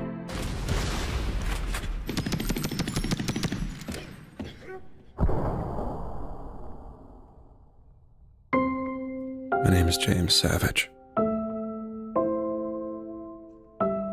Here's to believing. Oh my goodness, what a great trailer for El Paso Elsewhere. I am so excited for this game. Really hyped for it. What'd you think about the trailer, Des? I thought it was dope. Like, I'm just as excited as you. And I'm really excited because we have someone who's going to talk to us about El Paso and give us all the ins and outs. So who is that? Who's talking to us today? Let's bring him on right now. Xalavier Nelson Jr. How are you, Xalavier? How's everything going? Hey folks, I'm doing great. It is a Thursday, and the fact that I remember it's a Thursday means that I'm doing real good today. Shout out to Thursday. Shout out to Thursday. Shout out to Thursday. Give the folks at home a little bit of info about you, about what's going on in your world, and talk to us a little bit about El Paso Elsewhere. Yeah, so I am a prolific creator with over 70 credits underneath my belt. I've done stuff from writing to Whoa, production I don't mean to interrupt you, but that is dope. 70? Over 70 in the past 7 years. I'm a little bit That tired. is wild. Well, I mean, like, but that's great. Like, big ups to you. It's an honor. It's the industry as a whole is not calculated to allow people much space to grow personally, let alone express their personal creativity. So the fact that I've had the opportunity to do that, growing at what feels like light speed in this medium and having the ability to contribute to a lot of teams and now share that knowledge every place I go while picking up new tricks along the way has been great. So whether it's writing, production, biz dev, design, or increasingly direction, I've just been working on a lot of stuff for a long time. I've worked in print and literature and tabletop RPGs and comics, and now I'm honored to be presenting the first of the sort of next phase of El Paso of Strange Scaffold projects. Those projects being El Paso Elsewhere and Sunshine Shuffle. We've got 6 games in development. Those are the 2 that are above water, and our hope is to reveal the rest of them before the end of the year to really show you all what we're pulling together and the level that we're operating at when we're trying to, as the studio motto goes, build games better, faster, cheaper, and healthier than the industry assumes is possible. I mean, you and the team continue to pump out some fantastic and amazing games. You go from dogs running an airport to trading organs in space, and now we get to El Paso Elsewhere. I got to know how the through line went through from all of those conversations to what we got a chance to see in the trailer today. I think the big thing that I use to direct the visions of these projects is just, do I need to make this game before I die? And the answer in this case was, vampire tragedy. Having a relationship with the Lord of the Vampires is going to mess you up in the process. So you are coming to El Paso, Texas, your hometown, to stop your ex from destroying the world, which means that in the process, you might have to kill the monster that you loved. You play as a rad black monster hunter called James Savage in El Paso Elsewhere. The game has an original hip-hop soundtrack on which I'm a vocalist and lyricist. Yes. Yeah, like we're making games differently, which means we can afford to make games specifically. Games that hit specific emotional ranges, new production processes, wild things like producing a full-on experimental horror hip-hop album on top of building a Max Payne spiritual successor for a genre that has been pretty undertouched. The throwback third-person shooter basically hasn't been made in the past, decade plus. So getting to explore that territory and do that in style while also having running simultaneously things like Sunshine Shuffle, where you're playing cards and exchanging stories with cute, adorable animals who did a horrible crime 12 years ago and are telling you how and why they did it so that they don't get executed by the mafia. We're trying to show what is possible in games and how you can try to build different production strategies and methodologies that mean that the people who are building and collaborating on these things with you don't get destroyed in the process, or at the very least get to walk away no matter how the game does. And it changes genuinely the types of games you can make. I'm really excited to be where we are right now. That's what's I love that. up. Oh my God. And listen, like, it just sounds like you wear so many different hats. And I love that about the indie game space, because it does kind of give you that freedom to create what you want to create, whether it be because you have to create a game before you die, or just because you want to put a game out there that you think people would enjoy. And I think El Paso is, like, for me, it's really exciting, not only because, like, I like vampires and I like love stories, but also I get to go in and kick some butt. And I think that's incredible. Like, I didn't even know I needed this game until I realized I needed this game, So that's the goal. We want to bring people games that they don't know that they need yet. Well, you've done it. You've absolutely done it, and I cannot wait to play it. But while we have you here, you've also brought up another game that we are going to be showcasing and letting you guys see the trailer of, and then we're actually going to jump in and play it a little bit. So before we drop that trailer, can you tell us a little bit more about Sunshine Shuffle, the cute animals and the mafia, and I'm terrible at gambling, so like this will be an experience for me. So, Sunshine Shuffle began its genesis as a project in late 2020. Obviously, people had a lot of feelings in 2020, and what we said was, you know what, we just need like just create a safe, happy space in a video game. We haven't seen a Poker Night at the Inventory game in a while. There's only been 2 of those. How hard can it be to mix basically like a visual novel and a poker game? We could probably replicate that tech pretty easily and do Animal Crossing meets Poker at Night at the Inventory with a bunch of little friends. And that had 2 problems. First of all, despite even working with ex-Telltale people on the game, no one told us that we were basically making the immersive sim of narrative games. It is probably the most nightmarish and difficult game production process Strange Scaffold has experienced so far. Not because of work conditions, but because it's just a really, really hard game to make. It has to work flawlessly all the time, and it's immediately obvious if it doesn't work. And if it does work, you don't get any credit for it because it just looks like it's supposed to, right? The second thing is that it was boring. It was boring. There was just nice people at the table around you, and there was kind of a light bulb click. Again, talking about games I need to make before I die and ways to make them that I can be proud of and that allow me and my collaborators to hopefully continue to contribute to the industry for a long time to come. I was looking at this game and saying, I'm not having fun trying to tell this story. I don't know what these characters are trying to say. And it being my brain, I jumped to, okay, they robbed a bank 12 years ago. They thought they got away with it. Turns out they took the mafia's money. Consequences ensued, and then you show up on their doorstep, so they're telling you how and why they did it, so that they don't get executed by the mob. Also, you get to decorate the boat.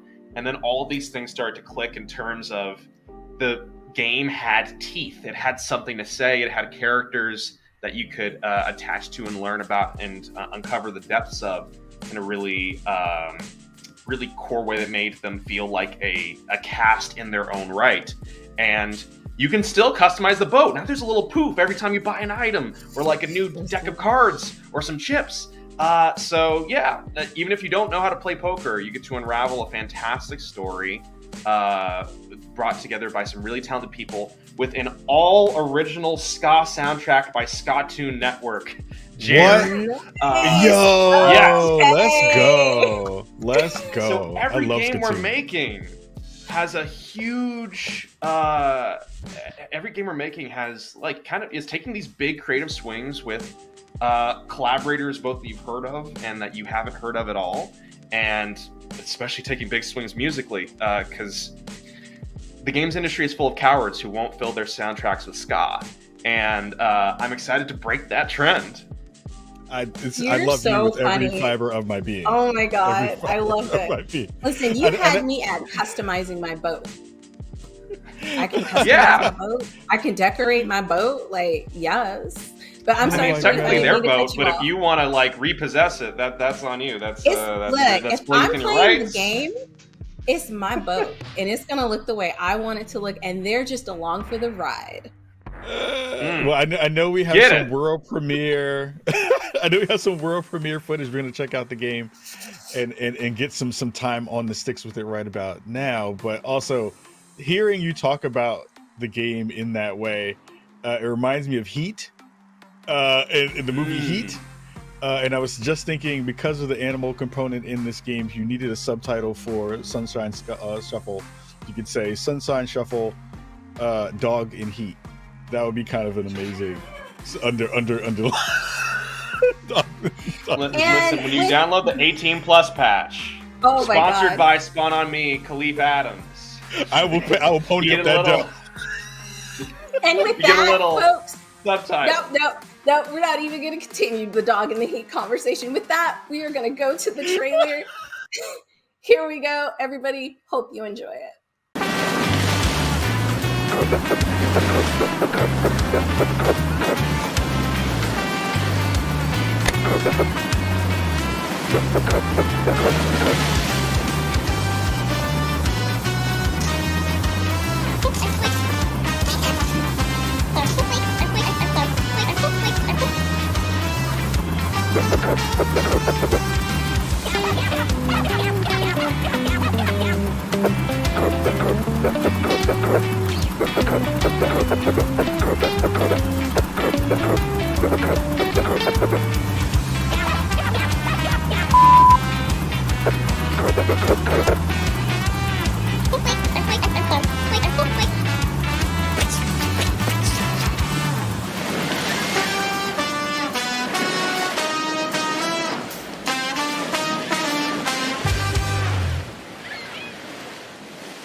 All right, guys, we just saw the trailer and now we're going to jump into the game. I'm super excited because I want to decorate. I don't know if I'm going to get to decorate, but I would like to decorate. So let's start a new It depends on how good you are at poker. Ooh, I okay. told you I'm terrible at poker, but Khalif said he's good at it, so he can help me. Flush. 3 of a kind. Two pair. 2 pair and a Dougie. What's 2 pair and a Whoever Dougie can mean? shout. Oh, that's dope. I love that.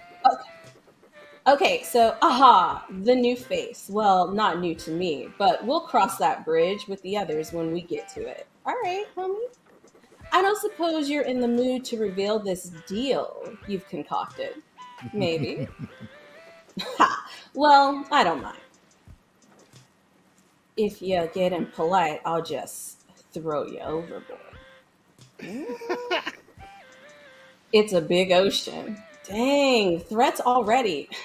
But if you won me over, the rest of the morning shift would take to you like pig to butter. Okay. I like the text animations on this too. Yeah. I love stuff like that. The sooner we get started, the sooner they get their lives.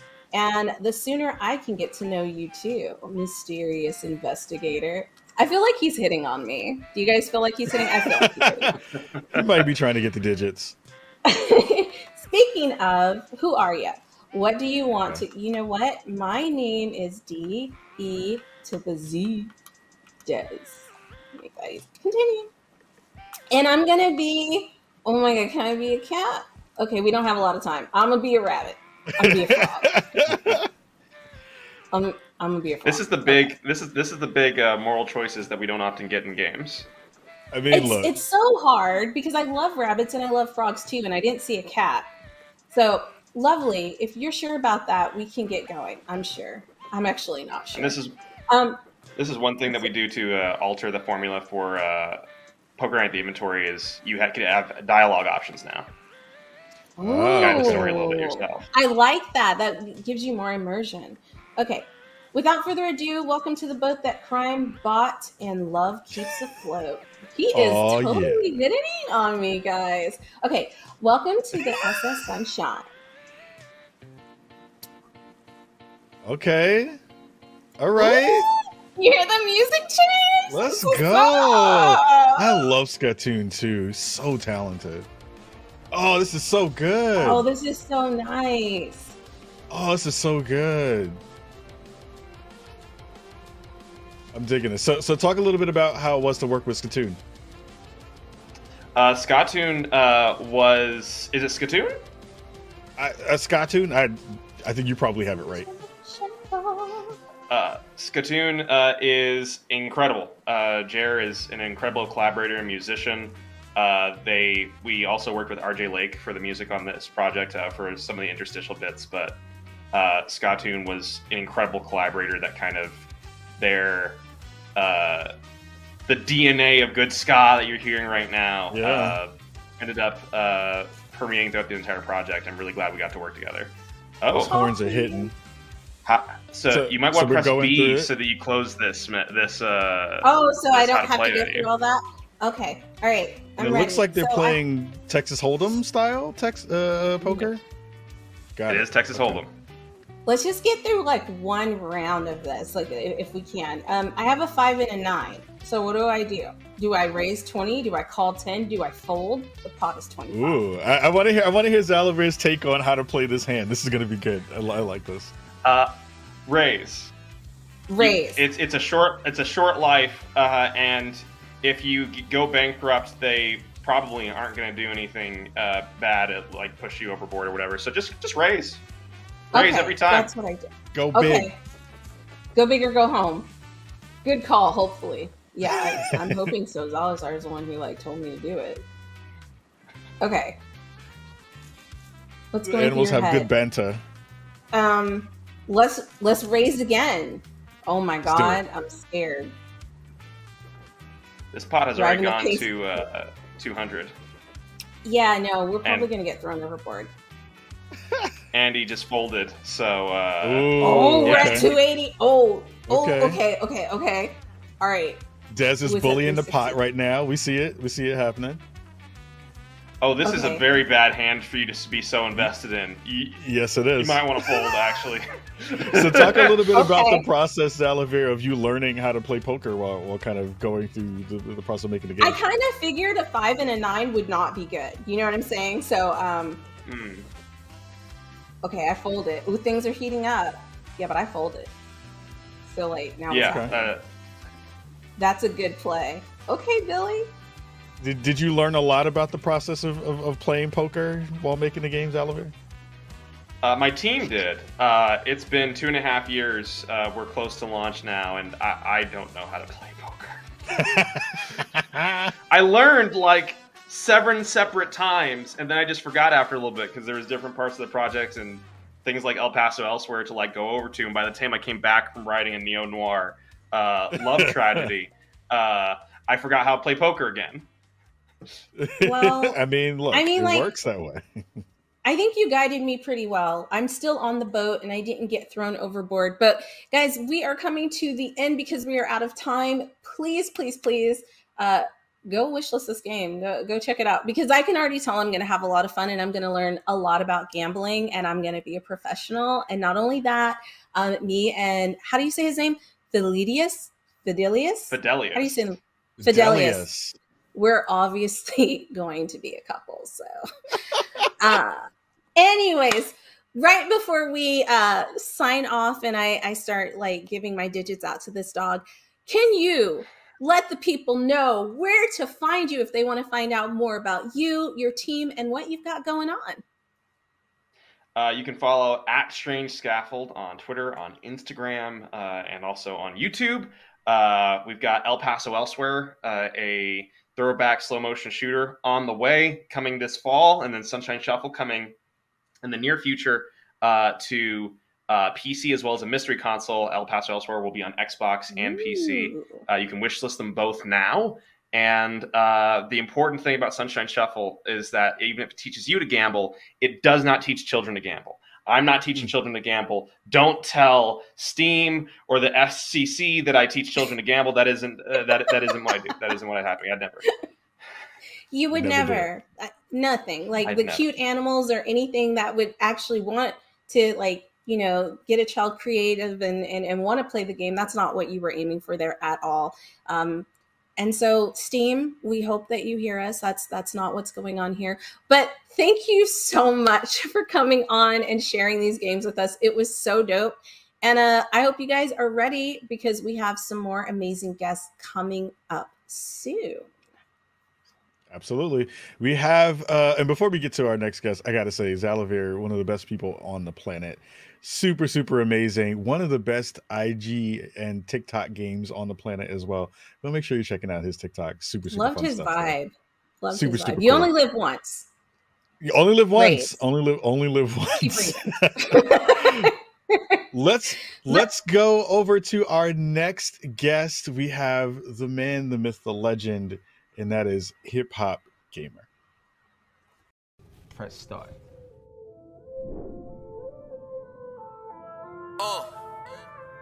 Hip Hop Gamer. Press start. Yeah, you know what time it is. Yeah, you know what time it is. Brooklyn. Yeah, you know what time it is. Hip Hop Gamer, no stranger to danger. Record breaker, shot taker, playmaker. I show nothing but love. that's how I got greater. For those that don't see it, they stay stuck with the haters. Hip-hop gamer, no stranger to greatness. So drop that gun gameplay, I overwatch that. Biggie Smalls life at the depth, so we respond back. Red dot, headshot, red spots on your hard hat. This is what New York sounds like, and it's all that. Concrete core killer, rap game, raw spitter, frame data, play sicker, so you gotta aim quicker, maxed out, ready for war. We got the painkillers, feeling like Mike in the game. Ow, Thriller.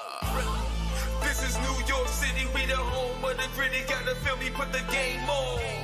And if you really ride it with me, throw it up, press start, play your part when we pop on. This is New York City, we the home of the gritty. Gotta feel me, put the game on. And if you really ride it with me, throw it up, press start, play your part when we pop on. My grandma told me to be the best that I can be, so I took the game industry by the balls and believed in me, and equally merged it with verses. So anybody wanna battle, get a pen in a battle with two controllers. Focus, the flow is explosive, breaking every barrier, parry all opposes. Yeah, the game is mine and it's time to be ferocious. You can call me rap god when it comes to game and culture. Embrace who I am and the world is gonna see it. The game industry, everybody wanna be in it. It's funny how the leaderboards will show you what is missing, and I get it, now I got it, cause I am top the position. Listen, from the hood, growing up, we ain't have much. Playing PlayStation with friends, felt like we had enough. It was those days with Sega, how we was raised up. Gotta love Sonic, cause Lost Rings that came up. Whoa. This is New York City, we the home of the gritty. Gotta feel me, put the game on. And if you really ride it with me, throw it up, press start, play your part when we pop on. This is New York City, we the home of the gritty. Gotta feel me, put the game on. And if you really ride it with me, throw it up, press start, play your part when we pop on. This is New York City. This is New York City. We the home of the gritty. Press start when we pop on. This is New York City. This is New York City. We the home of the gritty. Press start when we pop on. Oh my God. I know you guys were bumping to that video. Like, it was incredible. And listen, we have the one and only, the infamous hip hop gamer with us today to talk about his music, his journey, and all things gaming. What's up, hip hop? Are you in the house? Yeah, you already know what it is. You know what I'm saying? Black Voices in Gaming. The GOAT of the game is right here. Hot 97 is going down. Love you, Destiny. You already know what it is. Let's get it popping. Let's talk that talk. You know what I'm saying? And you already know, keep it real with me on here. You know what I'm saying? The realest is right here. So let's get that talking. You know what I mean? Absolutely. Let's go. That's what's up. Oh my God. I love the energy that you're bringing to this. Like, you get me so hyped. Yeah, that's the way it's got to be, baby. Let's get it. No, you're right. Positivity. So listen, I wrote down a few key points, and the first thing that I want to ask you, super random, but I heard something about a wrestling belt, and I just can you tell me about the wrestling belt, and then we'll jump into like all the other stuff. But guys, the wrestling belt, like, it's been on my mind. Tell me about the wrestling belt. Gotcha. So the wrestling belt, it has sentimental value because I was always like my grandmother's champion. You know what I'm saying? And she's my champion. And my grandmother, she's the one who taught me how to play video games when I was 4 years old. So I've been playing video games all my life, and she taught me about life through video games. You know what I'm saying? So when I have the belt, it's not just about me being number one or just being a champion for the sake of selfish reasons. You know what I'm saying? It's more about showing my grandmother in the greatest light that I can, because she gave me what I give back to y'all. You know what I'm saying? So that's what the belt is all about. So on the belt, it got hip hop elements on it in terms of DMX, 50 Cent. And if you look at the gaming side, it got Kratos, Lara Croft, which is my favorite. My grandmother's favorite character was Lara Croft. And then, you see Hot 97, Logitech G, AMD on the belt as well. But the most important thing on the belt is putting God first. So it says God first, and it has my grandmother on it and my son on it. So my belt is a #1 representation of everything that makes me me, and what I give back to the industry, and what I give back to everybody in daily life that encounters me. Period. Yo, that's what's up. I didn't expect that story, but that was so touching, and that was super sweet. And the fact that your grandmother is the one who got you into gaming, and big ups to Lara Croft, because she is the baddest bee. So I can see why she loves her. Yeah. But all right, that was amazing. That was amazing. Thank you. All right, I'm sorry. I took it off the rails. We usually start with tell us about who you are and what you do, and we will get into that now. But I needed to know about the belt, and I'm glad that you shared that story with us. But yeah, I appreciate it. Tell us about you. Oh, go ahead. Well, like just to set the tone, ain't nothing like traditional, like or regular when it comes like to me. You know what I'm saying? So you do what you do, and me here. You know what I'm saying? You don't have to worry about you. I gotta stick to no script. You know what I'm saying? Like I am the action, we are the action. So let's get that popping, yo. So you ask me whatever you want. You know what I'm saying? What's up. So let's get it. All right. Yep. So let's tell our audience a little bit about Hip Hop Gamer, who he is, what he's doing in the industry. Like, we want to know all of it. Give us the 411.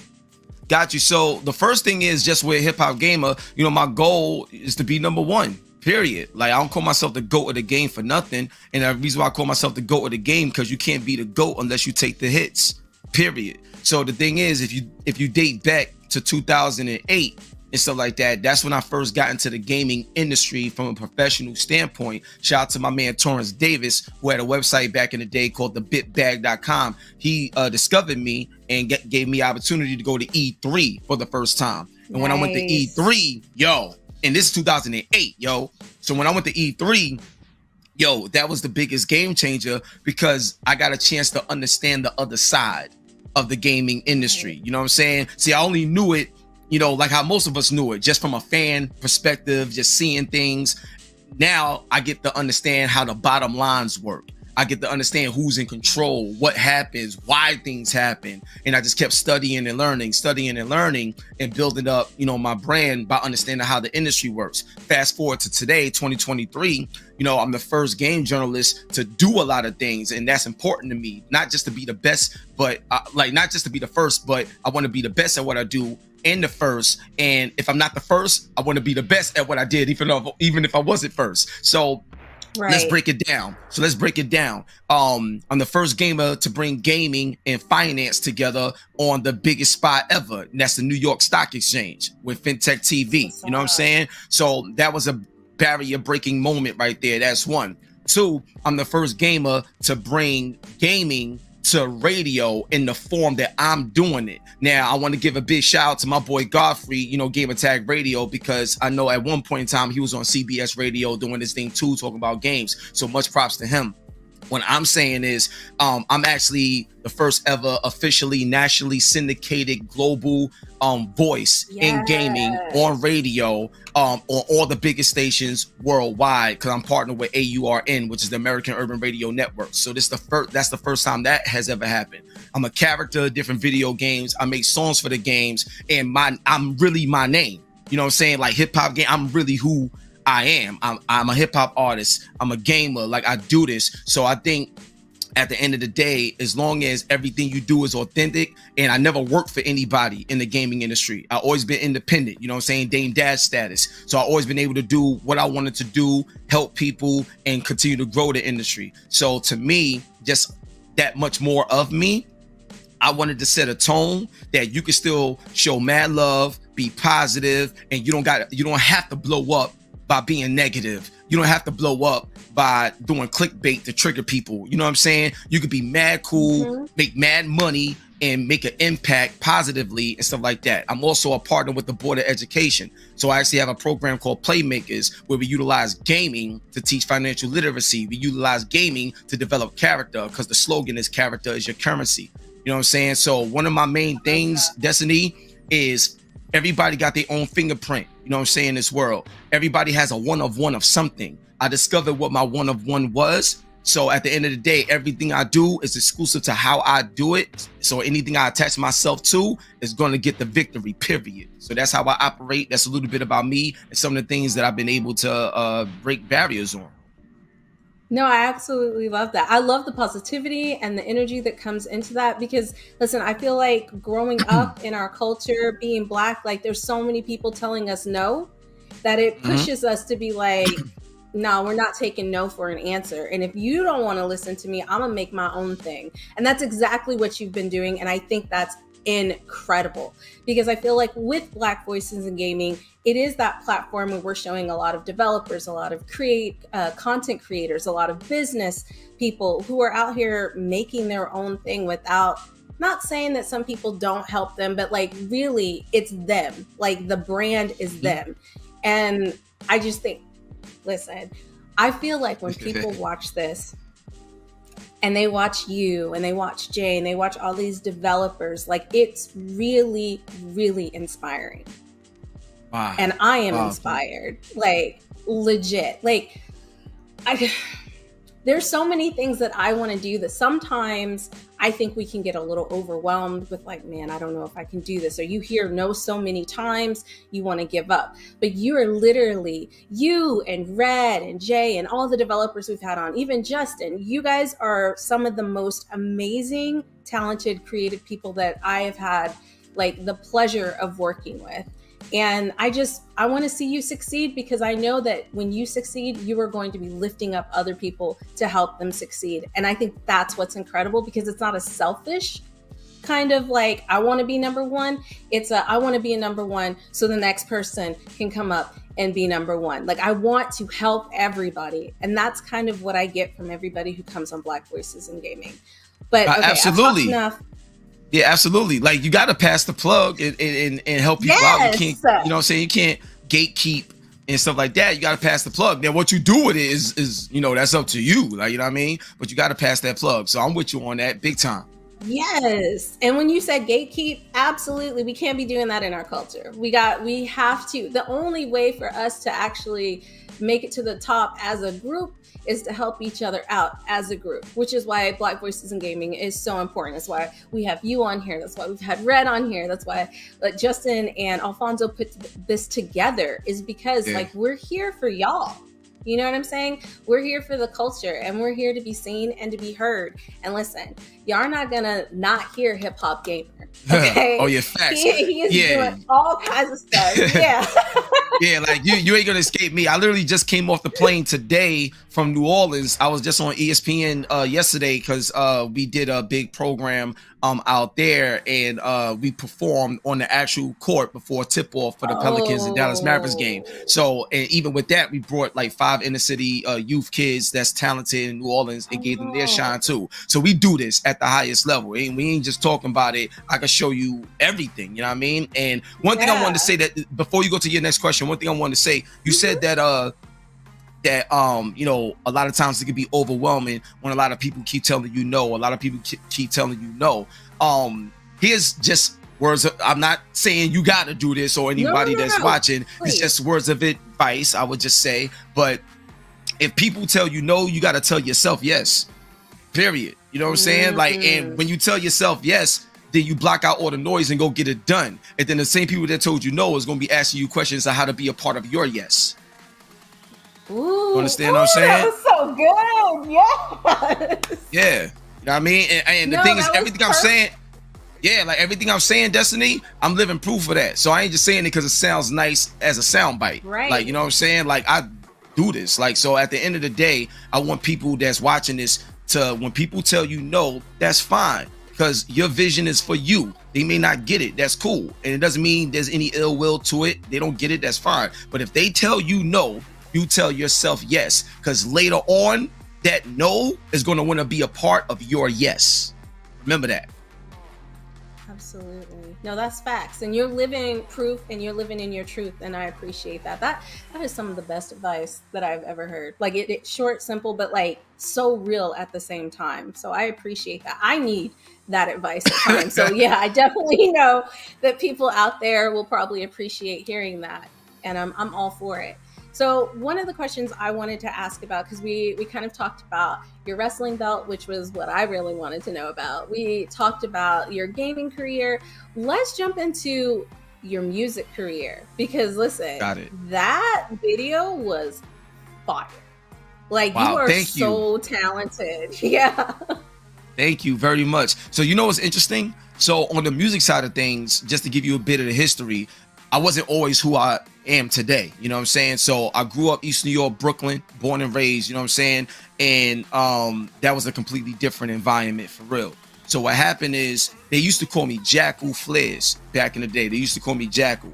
I was a completely different person. You know what I'm saying? Everything was gangster rap, cursing here, wilding out, ready to pop off. It was different, right? So my Lord and Savior Jesus Christ changed my life. My grandmother helped bring me to that point. And one of the things that changed my life was I used to work in the mailroom for all the record labels, Def Jam, Rockefeller, Bloodline, rest in peace, DMX, you know, Dipset, you know, everywhere. I worked in the mailroom, Universal Music Group, all of that, right? And I used to play my music in the mailroom. There was this one guy, I don't even remember his name. It's such a long time ago, but I don't remember his name, but he was a tall dude, dreads or something like that. And the thing is, he said, yo, you very intelligent. Why do you always curse all the time? Like, why make a song without cursing? So I've always been the type of person that was up for a challenge, right? So I made a song without cursing, and he was like, yo, that's amazing. Now do it again. Now do it again. And then over time, it made me realize that, wow, like when I performed like this, I was no longer being edited. I didn't have to be edited because I'm broadening my vocabulary. I can just say what I got to say without having to edit anything. And then the second thing is I started to translate into my daily speech over time. You know what I'm saying? So now in my regular daily talking voice, I don't curse. You know what I'm saying? Like, you know, I don't drink, I don't smoke, I don't do any of these things. I'm a family brand. And the thing is that changed my life on that concept is when I got offered a record deal, me and my peoples, me, my family, my brothers and stuff, I was 14 years old and I turned the deal down. Like MC Shan and everything from back in the day, the Book of Bridge. Yeah, I had record deals like offered to me. And I turned it down because it didn't feel right what I was about to step into. So I had a whole different purpose that I didn't understand in these moments. So fast forward to today, I'm able to write about music, write my music about games, write about anything. I don't use curse words. Everything is positive and uplifting. And if I'm battling somebody, I can still battle somebody without being vile and vulgar with it. You know, I have my own style of doing it. So to me, it's a humbling honor to do the music the way I want to do it and put it in the areas that I want to put it and utilize it as another anchor to build my brand and inspire other people that, yo, the same dude that made a song for Watch Dogs 2 is the same dude that was rapping, you know, with Sheek Louch from the Lox in the mailroom. Like, you know what I'm saying? It's a different impact, and I'm the only one that can say that, you know, in the culture right now. So I'm very excited about what's to come musically, and stay tuned because I have something already ready to go. It's just a certain time frame when it's going to come out, but I got something that's going to surprise a lot of people. Let's just say hashtag. Let's just say hashtag gamers can rap, and I'm gonna just leave it at that. Okay. Well, because it ain't just me.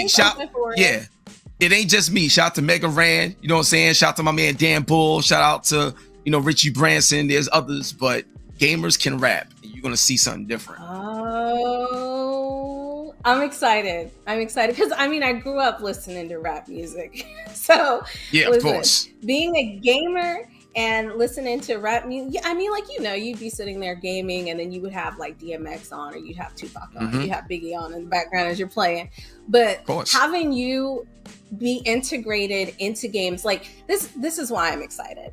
I'm excited because it's not just them taking our music and using it for their games. It's literally us making the music for the games. You know what I'm saying? Yes. And that's so important because you have that saying where it's just like they like everything that we produce, but they just don't like us. You know what I mean? Yeah. So this way we're coming up and we're showing that there's a huge difference where you're opening doors that have never been opened before, and that is incredible.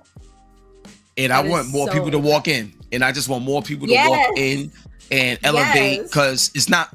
Look, man, you can't do it by yourself. You're not going to find success by yourself. And who you going to share with if you're by yourself? So it's like, come on. Right.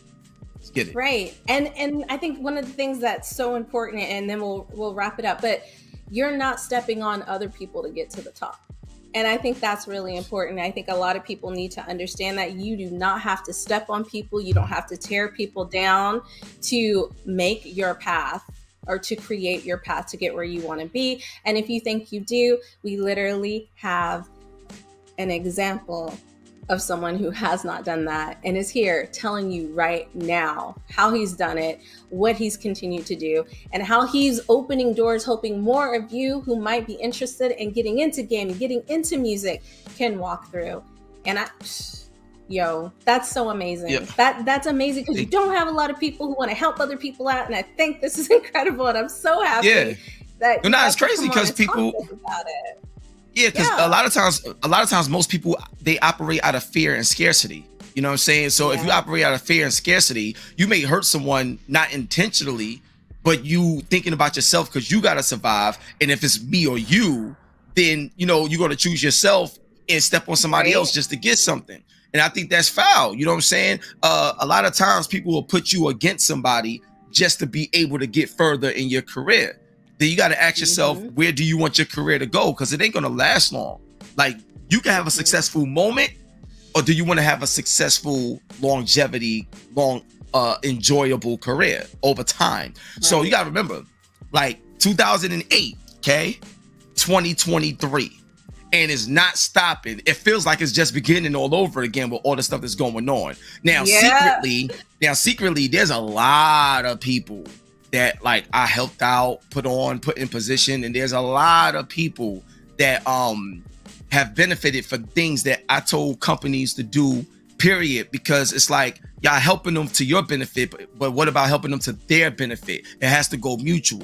So there's a lot of things that's changed behind the scenes that people may not be aware of that I had a hand in. But what I will say is right now in this climate, I am ecstatic to see a lot of people starting to get theirs and get what they deserve. It is everything to me. And I always like, yo, well, what do you need? What's your goals? Hit me up. I know this person. Boom. Or go here. You need to be here. Boom. Like, yo, it don't take away nothing from me. Like, you know what I'm saying? There's only one hip hop gamer. Go, I do this. At the same time, look it around you. Black Voices in Gaming is the name of this joint. You know how many out there? Like, they got mad things popping off. We supporting everything. We lit. You know what I'm saying? So I'm going all out. I'm like fire emoji on everything. Yeah. We moving. Let's go. So, yep. Oh my God. I love it. Well, that's it for us. We got to wrap it up. I could talk to you all day. We got to connect. Red, we got to connect. Tell her I said I love her. Guys, you've Denise said she loved you. She hosted with me. We were on a few shows back, but I just want to say thank you again for coming on and sharing your knowledge with us, your words of wisdom, because they are so needed, especially for the young who are coming up and want to get into the industry. If anybody wants to find out more about you, your music, what you're up to, can you drop your socials one more time? Yo, Google me, yo. Hip Hop Gamer, I'm everywhere. Just Google me. You type in Hip Hop Gamer, everything, and that thing's mama and sister and brother and cousin and Ray, everybody at the barbecue is gonna pop up when you type my name in, all right? Hip Hop Gamer, the GOAT of the game, you know what I'm saying? Hot 97, Logitech, GAMD, and don't forget to get that Plitch. Black Voices in Gaming. Denise, what up? Let's get it. Yes! Thank you so much. Guys, this has been an absolute pleasure, and we will talk to you again at some point, Hip Hop Gamer. Like, oh my God, that was incredible. But listen, guys, if you're enjoying what you've seen so far, if you've liked any of the games, if you've liked any of the people that we've had come on, please go find their socials and go look them up. Also, if you want to help BVIG, you can always help through donations through our Tiltify for Black Voices in Gaming, because that goes towards our mission of helping game studio entrepreneurs succeed. And yeah, listen, that was dope. I need to calm down. I need a moment. We'll be back in a bit. If you missed some of the dope developers and games last month, don't worry, we got you. We're going to take a look at some of the amazing titles our developers are working on.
Can you play something? For their friends and family.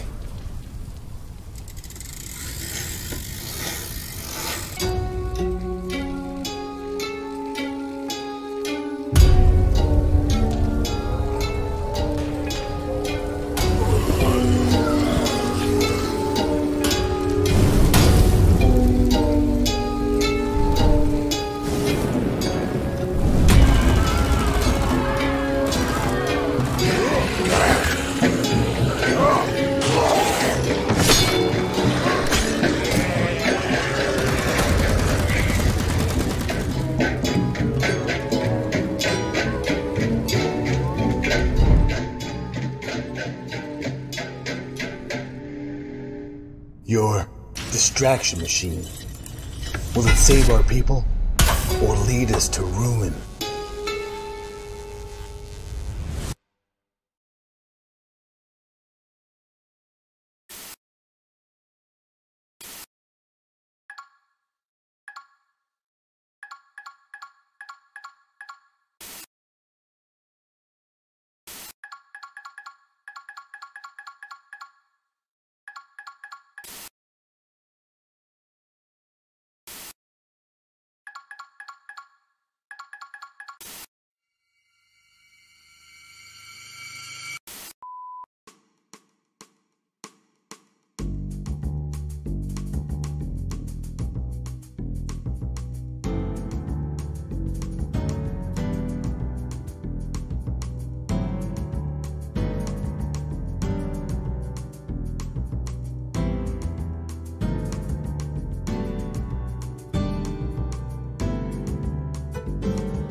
Stars are just the stars. Why don't we run away? Run away,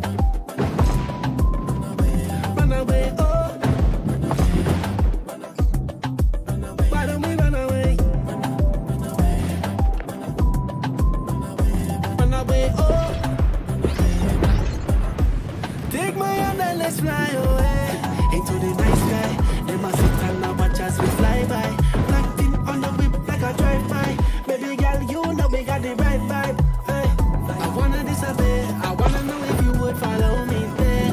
Yeah. I wanna disappear. I wanna know if you would follow me there. Sometimes I wanna run away. I for take time on our way. I lick a place that we can hide. I lick a space to ease my mind.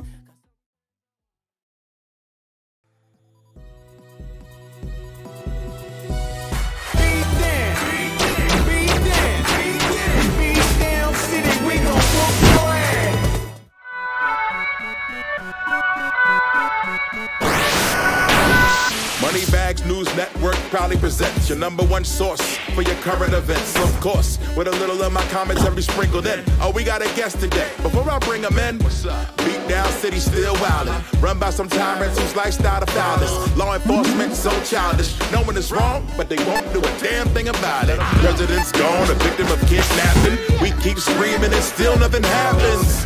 Man, it's driving me insane, making me wanna up and suplex a train.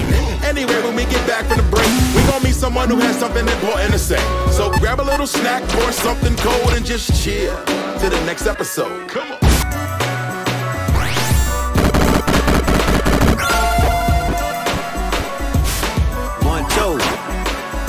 Revolution! Untelevised tonight, cause it's money bag news with the lies you like. Look at the bad news fighting on a Friday night. If you call it bad news, you're right. I'm providing the coverage for once.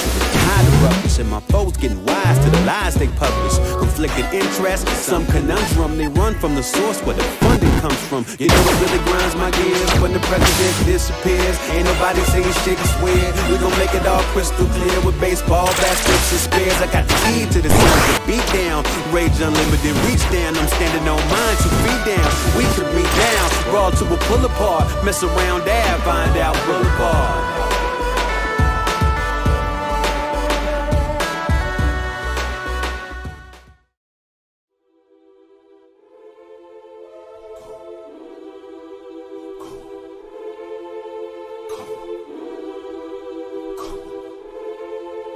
Like low, moon high.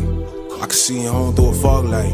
My hands getting cold, long night. Skin pale, black bar, we'll be alright. Setting sail in the mist, keep it kid close. See the try going in, what we here for? Throw it down, let me hold a couple arrows. But a claim on my lane, let the string go. Now we know we don't have time now to fight back.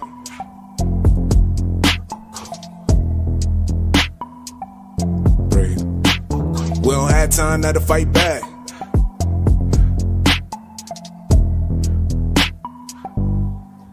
Go, let a man grow, let the land flow black. Get my kinfolk or the gold in the sack. Fall in, folk deep, no sleep by the snap. I can sleep in a tree, but I'm still in the attack, cause we here now. Boy, you better get a show when we throw down. Ghosts getting close, let me slow down. Whoa, gone looking for a throw now. Till we gone, if it's water in sight, then it's on now.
Wow, that was a really cool block of trailers. I'm really excited for all those games. I'm again, it shows just like the breadth and depth of the space, right? We get a chance to see so many cool games that are going to be hopefully in your hands very, very soon, and get a chance to kind of check those out. Des, what are your thoughts about that amazing kind of dope trailer block that we got a chance to see?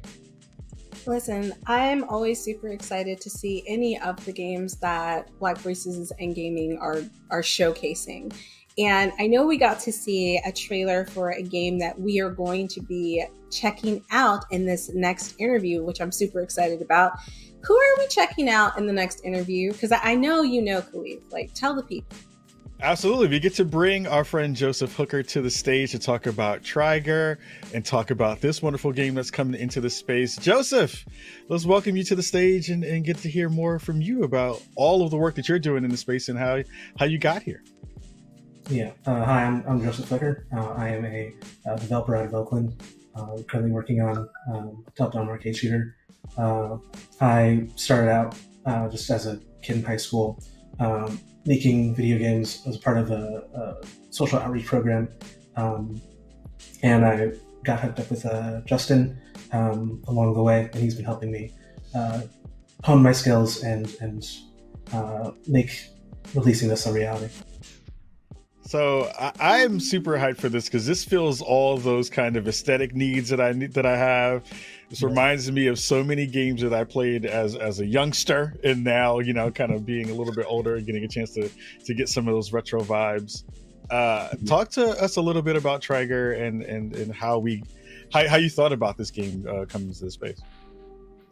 Yeah. I started out like my first games that I ever played were on the main emulator. I played like Galaga and Asteroids on my dad's computer, and so I've always kind of had like an interest in classic arcade games. And so coming into it, like on my first like solo game that I ever wanted to make, I decided that I wanted it to be something that kind of scratched that itch for me, and also felt like how I would do it given what I know now and kind of the modern techniques that can be deployed now that we've kind of come so far in the games industry. Nice. So I had a question for you. I know that like you've gotten some help from the Black Developer Game Fund, and you mentioned like meeting Justin and like him kind of mentoring you. How did that come about? How did you meet Justin? That like we don't get these stories a lot, but how did you guys connect? Yeah, I was part of the Game Heads program out of Bay Area, and then during one of the early showcases, Justin came around to see some of the games, and he saw like a very early prototype of Trigger, and said he was interested in helping me get it out in the world. So we're watching some gameplay currently. We got Dez on the sticks. Go through a little bit of info for folks at home who are just getting a chance to see this for the first time about what the game experience is, what the loop is, and how they can best kind of get their score up in the game. Yeah. So the core game loop is you start out as just like a very simple ship that can turn and then shoot different colors. Turning is like with the shoulder pads, and shooting different colors is ascribed to like each individual button on a controller. So like red is B, green is A, blue is X, and your goal is to just it's an infinite wave arcade shooter. So you just keep fighting enemies until you can't anymore. All right, so you got to tell me, Des, how's the game feel? How are things moving? You're wrecking it right great, now. But I'm just, you know what? This is not the type of game I usually. I'm coming from farming and gambling to saving the universe, basically. So I'm just doing my best. So I love. Okay. So talk again about the color changes in the game and what they represent for the folks at home. Yeah. So each enemy will spawn with a given color, and while you can hurt them with a color that doesn't match, you're gonna get the most points and the most drops by doing color matching. So hit the red enemy with the red shot, hit the green enemy with the green shot, hit the blue enemy with the blue shot. Got it. Okay. Yeah. Okay. So that brings in so many different versions or kind of, permutations on how you can kind of play the game and get the best effect once you're kind of already on the sticks. And you talked a little bit about Galaga being inspiration here. What were some other games you played, throughout your game playing time that really kind of informed Trigger and what you were trying to build? Yeah. I mean, like obviously Ikaruga. Yes. Zero Ranger. That's kind of a newer one that I really loved playing that. Oh my god! During the pandemic. Sorry. I just realized that the colors correlate with the buttons on my controller. I am so dumb. Yeah. Don't mind me. Yeah. No, I love that. And then there's some like Toho. That's kind of a deeper cut for those who aren't in the top-down scene. And then I was also inspired by like a lot of roguelites. So there's like an upgrade system after you defeat a boss that will modify how you can play the game. So like if you're maybe not all that good at color matching, for example, there are certain upgrades that'll allow you to like have higher firepower. Yeah, the green things will help. The green things heal me. Yeah. No. Listen, y'all, this is not my first time playing the game. Whatever. Des, what do you rate this off so far? I mean, you're rocking it right now. You're getting it done. I mean, like the fact that I haven't died yet. I'm not gonna say I'm a professional at it, but. Oh, I love this. This just gives me so many vibes of games that I just loved playing as a kid. And there's some early Xbox games that I remember being very close to this too. Like, why can't I think of it right now? I just fell off the tip of my tongue. But I played so many hours of that game. For the folks, also, here's a quick question for you. In a game that has color matching like this, do you have any options in there, or you're working on any options for accessibility stuff for like color blindness and things like that too? Yeah. I have systems in place right now that are going to allow for both changing the colors themselves that are present in the game. So if you wanted to make red an entirely different color, that's a possibility for you, as well as having just like preset modes for the different kinds of color blindness, so that like certain colors will be like closer to white than the actual color themselves. So like if you have red-green color blindness, I can switch the color like green to white using a post-processing effect, so that you can differentiate better. Yeah, that's super cool. So how long have you been working on the game again? I've been working on it on and off while I've been like going to school for about like 4 years now. Oh yeah, and then here's the upgrading system. I like this. Ooh, yeah. This is cool. So if you turn, you can choose. Yep. Pick which ones I want to. Oh, that's cool. I like that. Okay, I'm gonna go with that one. Just from a visual aesthetics process, yeah, like even the visual aesthetic of that just really made me happy. That's super cool. I just like that. Yeah, it's very, very clean in that respect too. Okay, blue. What has been the kind of most interesting thing that you found out about the development process during your time making this game? I think everybody, you know, once you've made a game or you're starting to make your first game or even your second or third, you end up pulling away with some tidbits of things that you learn that kind of influence the next layer of development. What has that been like for you, especially as you're doing this not full time, you're doing this kind of, you know, in between, you know, your schooling and things like that?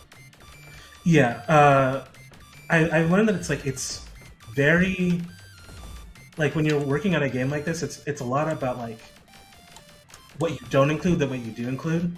So like a lot of this is about restraint, like not like going overboard, because it's trying to harken towards certain things and certain aesthetics. And so a lot of this has been like me adding something and then me like going, okay, does this contribute to what I'm going for, or is this like overloading the player, overloading the aesthetic, and kind of clashing a bit, and like kind of going through that process over and over again until I have something that I'm happy with. That's fantastic. I want to be a part of this conversation, but I just can't. I'm like so focused. Anytime you want to jump in with any questions or any findings that you have, it's just totally fine. I got questions on questions. I'm gonna let you handle it. I'm not a boss again. Also, this has really fantastic music. Talk a little bit about that too, because I think that's a driver for games like this in a real way. Yeah. I had an awesome composer come in and be able to develop compose some music for me called Tony Lays, and he just was able to pick up on the vibe I was going for from my initial documents, like from the jump. So it's been very very nice to be able to just like have that opportunity to work with someone like that, and then as well like with just other artists, being able to like work on them with my vision for something. Yeah, I love that, and also the name of the game Trigger is a play on trigger. Is that the call there? Yeah, it's like triple trigger. Sorry, I like that a lot. That's super cool. Yeah. Oh my goodness, this is fantastic. I'm very, very excited about getting my hands on this and getting a chance to play this. Any last thoughts about the process of kind of going through and making this, or again one of the things that you want to pull for the player who's going to be checking this out? Yeah, sure. I would say like the point of the game is to kind of be hard and to be a bit frustrating. You say that again. And unforgiving at times. So like, I would definitely say go into this with the mindset of like it's designed to piss you off at certain points, because that's what I'm trying to get at, is kind of that classic like quarter eating machine kind of thing. I like that back of the box quote. Bound to piss you off. But I love that. Again, like I think games like this, they give me that old school feel that I miss a lot. I'm a big score hunter, quarter muncher kind of person when it comes to games like this. It feels very much like a game that speaks to that old school arcade feel And just the aesthetic too just has a lot of that. I remember that asteroids kind of vibe, right? You know, those geometric shapes kind of pulling through and being the enemies that you have to fight through to get to the scores that you want to get to. If of all the folks that you've had a chance to kind of, you know, test this and play with it, give me the goods. Who's the best so far? Who's the person who we have to look out for on the leaderboards to make sure that we're taking them down? Is it you or is it Dez? Yeah. So far, over here. Yeah, you've been pretty good. So far, I think I've been the one that's been doing the best. I will say that like more recently, I've had other people from the mix be able to get on it, and there's a guy, Andre, who's been able to quickly kind of get up the leaderboard and very much challenge me a bit. And so I'm making adjustments. So Andre, huh? You're making adjustments, huh? So Andre, huh? We got to come for Andre. We got to get Andre off the boards. Yeah. Look, I'm gonna be practicing so I can get up there with you and Andre. You know what? I'm not gonna lie. I'm proud of myself. I thought I was gonna die immediately, and I got to like the third wave. It's actually a lot of fun. And I do remember, like, y'all, this is like old school, but going to the laundromat because there was always arcade machines there with my grandmother and like playing these type of games like Snake and stuff. And like, it definitely, like, if you were trying to pull on some nostalgia strings, you got it with this game. Absolutely. Awesome. You've sold me. I am ready to get down and take Andre out of here. You got to get Andre done out of here. You're not. Better look out, Andre. I'm taking the spot from you. We're gonna make it happen in a real way. Joseph, before we let you go, give the folks at home a little bit more information about where they can find out more about the game, more about your work, and more about Trigger in general. Yeah. You can find me at JoeDevs on Twitter, and there isn't going to be a lot about that like right now, but there's going to be more coming out after we do a mix showcase at GDC. So yeah, stay tuned for updates on that. Yeah. Awesome. Joseph, thank you so much for being with us today. So excited to hear more. I'm finally going to get some hands-on with this. Now you said it's going to be at GDC. That's going to be fantastic. Again, Andre, I'm coming for you. Taking your scores down. Taking you down. Team BVIG. Right? You're just going to see it in the scores right there. Just see BVIG in there, and they're going to be like, what happened?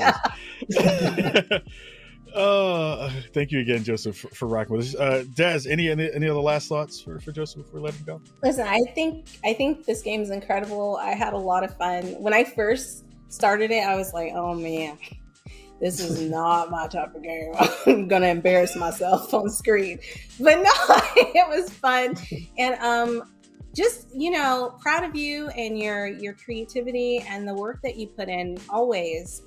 And thank you for coming on to BVIG. Thank you for telling us how you met Justin and how that all came about, because these are the kind of stories that we want to share when we do our showcase. So yeah, good luck to you and all your future endeavors. Awesome. Thank you. Very, very cool. That was Joseph Hooker, everybody, coming and bringing us Trigger to check out. I'm very, very excited because now I have another score chaser game to play. Games like this are the ones that those are my before I go to bed games, where people are like, don't play anything stressful before you go to bed. I love to play games that are a little bit stressful before they go to bed. It really calms me down. Khalif stresses out as his wind down. Thank you. I watch horror movies before I go to bed. I play stressful video games, but because I don't care about my life. But it was dope to see you rocking. You did a really good job on playing. Thank you. Getting to level 3. I want everybody to know that was my first time playing. I know I sound facetious right now, but for real, that was my first time. I was my first time playing, so I'm pretty proud of that. It wasn't no Animal Crossing where it's just easy. There's some skill. Actually, playing the game makes me feel like I'm a better gamer. So for anybody who has anything to say, watch it. I hope you saw that. I'm Take coming that, for Andre. you, Andre. Watch that, Andre. You saw how Dez rocked it. Watch out, Andre. Coming for you, wherever you may be. Awesome. Well, guys, listen, we still have so much more to show you, but don't forget to check out our Steam store. And don't forget to wishlist all the games that you've seen on today's showcase, as well as those that you've seen in the past. And I'm pretty excited because we have a new guest coming up. She's incredible. She's done so much for the gaming community. We're going to watch a quick video, but let's get it rolling for Letta J. It's the grand opening for Coexist game. There's commercial spot right here on 38th Street between 9th and 8th. It is lit. The energy in here is amazing. Like you're walking in a completely different world. It's like a gaming club in New York where people can come, content creators and music people, and just connect. It's really dope. There's a whole party going on. Oh man, if you're a gamer, you would definitely love this place. There's like all these classic games that you can play. They have over 2,000 games, like from a Neo Geo, Super Nintendo. On the first floor, there's a bunch of arcade games. In the back, we have the Citadel. People are chilling in the lounge. Upstairs, we have tournaments, NBA 2K22. They have a bottom floor was like a lounge. They got ping pong downstairs. They have the big Uno cards. People performing and stuff like that. They have a studio. Like I'm into music, so that was super dope for me. Coexist is a place where creatives come together. It's games, it's music, it's art. It's a lot of creatives coming in one space, really enjoying the company of people who they would have never met outside of a space like this. People who will never coexist outside can step in these doors and meet a whole nother branch of friends that they probably would not have connected with outside. I'm the type of person that I see you walking on the street and in my head, I want to be your friend, but I'm like, we're in New York, we don't do that. And Coexist, you can do that. You meet people and they have that same energy and it just builds as a collective. I think this is a good spot for anybody who's not even a gamer because you can chill, you can drink, you can vibe, network. Everyone has a space here at Coexist Gaming. Even if you don't play games, there's still like a chance to connect with people. I've met 2 girls here and I'm like, oh, how long have you guys known each other? They're like, we just met here. And now we're a group of people hanging out and I'm sure at some point we'll collab on music. This is the place for that kind of energy to consistently be that way. I've never felt anything like this before. It's all love here. I feel like everyone's trying to meet people for genuine like connections. We're gonna vibe and we're gonna talk, and Coexist lets it all come together in one spot.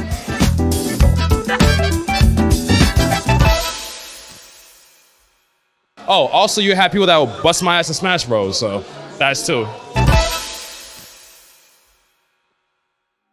So incredible.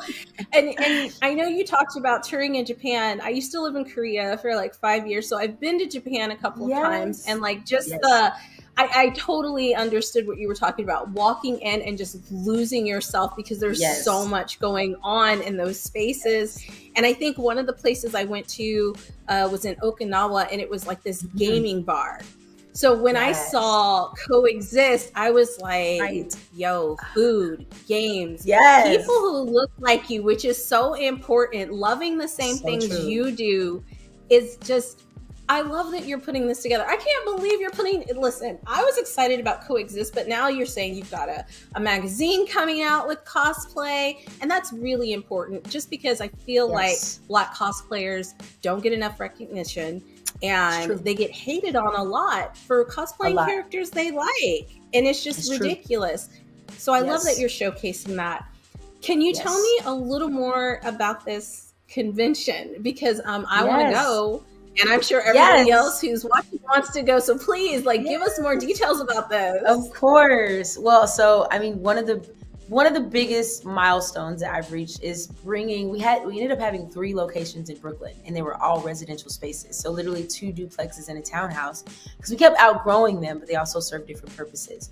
The goal was to finally get to our first commercial space, which we did at the end of last year. So we have this beautiful 3-level space, a little under 4,000 square feet, right in the heart of just Midtown Manhattan, steps from Times Square. And the goal is to bring back that convention that we started with in the first place. This amazing experience. But this is going to be a 2-day con. So Saturday and Sunday, 12 to 12, where it's all the things we love. One of the really cool things that we did in the competitive scene was we took, normally you'll go to like a 2K tournament or you'll go to like Overwatch and everybody's there to see that particular game. But we would have an itinerary of 5 to 7 tournaments happening in one day. So like 3 o'clock, there's someone Tekken in the PlayStation Lounge, 2K's down over here, Smashes in the Nintendo Lounge. We had Connect 4 tournaments, like really cool stuff for casual gamers too. And it was so inclusive that what was happening is people that were only seeing people that they normally streamed, they actually saw them in real time. So we were really bringing communities together. Boy. And there were so many gamers are creative, right? So we were did dance battles. We did live performances. We did cosplay fashion shows. We have anime trivia. And now it's just kind of like up in the ante, so everything is just another level. We actually did kind of a really special event that was the precursor to the Coexist Con. We had Chuck Huber, voiceover actor, come through who plays tons of characters on My Hero Academia, Naruto, and Hunter x Hunter. Yes. And so, yeah, it was so dope. So this is why I was excited. At DICE, I met Chris Judge, who plays Kratos, and literally I got his info, and I'm trying to get him to come to a con. And so he texted me, I'm like, oh my God. I'm like, Chris Judge, just text my phone. And so I just really I'm really excited to bring kind of like, I tell everyone we are inclusive, right? We're inclusive. We don't turn anyone away. But of course I would be remiss as a woman of color not to highlight and support and represent us. We need that support. And so one of the most exciting things that I'm excited about the con is that we're doing an entire area for developers. So now the developers don't have to be separated from the rest of the community. I want to bridge the gap between esports and development, and this is what that looks like. Oh my God. Look, I think you're doing so many amazing things. Not only are you here, Black Voices in Gaming, talking about it, but you're out there doing it in your own way. And I love the message of togetherness that really it just encompasses the whole thing that you're doing, which is really beautiful, because I think within the industry, there's times that we really separate ourselves, like, oh, you're not a true gamer, or you only play this type of game, and it just doesn't matter. Like, people should enjoy games the way they enjoy it, anime, cosplay, and so, all right, I know this event is happening. Yes, I'm very excited. I'm shaking excited because I want to go. Where can we find out more information and keep up to date with just all the things that you're doing, all the things with Coexist? How do we find that information if we want? Yes. So right now, everything's available on our website. You go to coexistgaming.com and there's a tab for events on the homepage. So we're actually announcing the con at the top of next week, April 1st and 2nd. Are the dates, I know. So I'm really excited. It's the first one, and we just want the community to come out, support, meet, network, experience everything, come in their best cosplay, and just really, really have a great time coexisting. I'm gonna tell you this, the most exciting part for me is that it's a monthly con.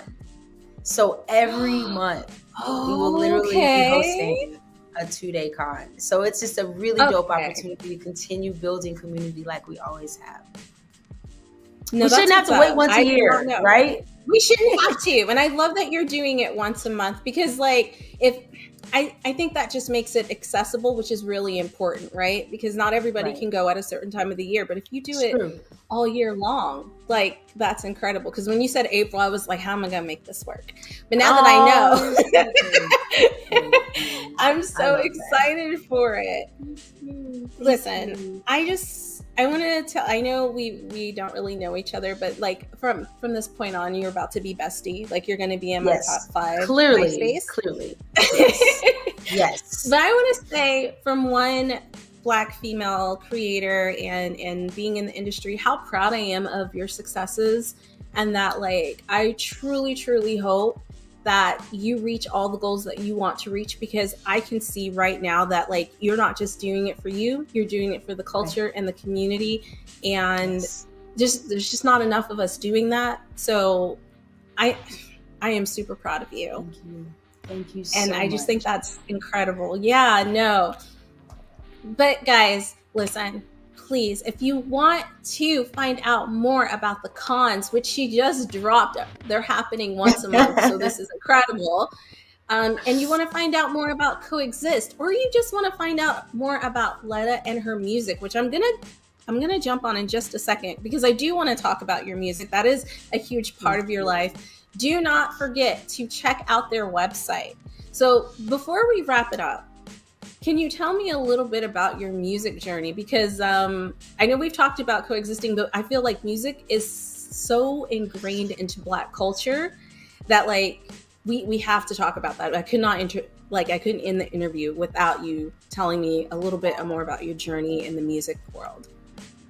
Well, it feels like it's been so long because I've been singing since I was a little girl. I started playing the violin, the viola, the cello when I was 5, and the alto sax when I was 9, and the piano when I was 12, and then the guitar when I was 15. And performing at UIL competitions, I was classically trained. I used to sing in opera and all of that. And so it's been a really big part of my life. And so I moved to New York and signed my first record deal. It's been years ago now, but all of the lessons I've learned, like the music I created. So when I was signed under Motown, I was actually kind of a pop rock artist. So my tours have always been international. And I'm dropping a single this year and I'm very excited about it. Because it's actually, a lot of people don't know, but like I'm Dominican. And so it's funny because there's this meme where you're like hanging with your Black friends and then they find out you're Dominican too. And so you're like, you're like, bendición, mami. And they're like, I don't even know you know? But it's funny because this song is in English and Spanish. And so it's called Patron, which means boss in Spanish. And so it's very much a tribute to women and just like empowering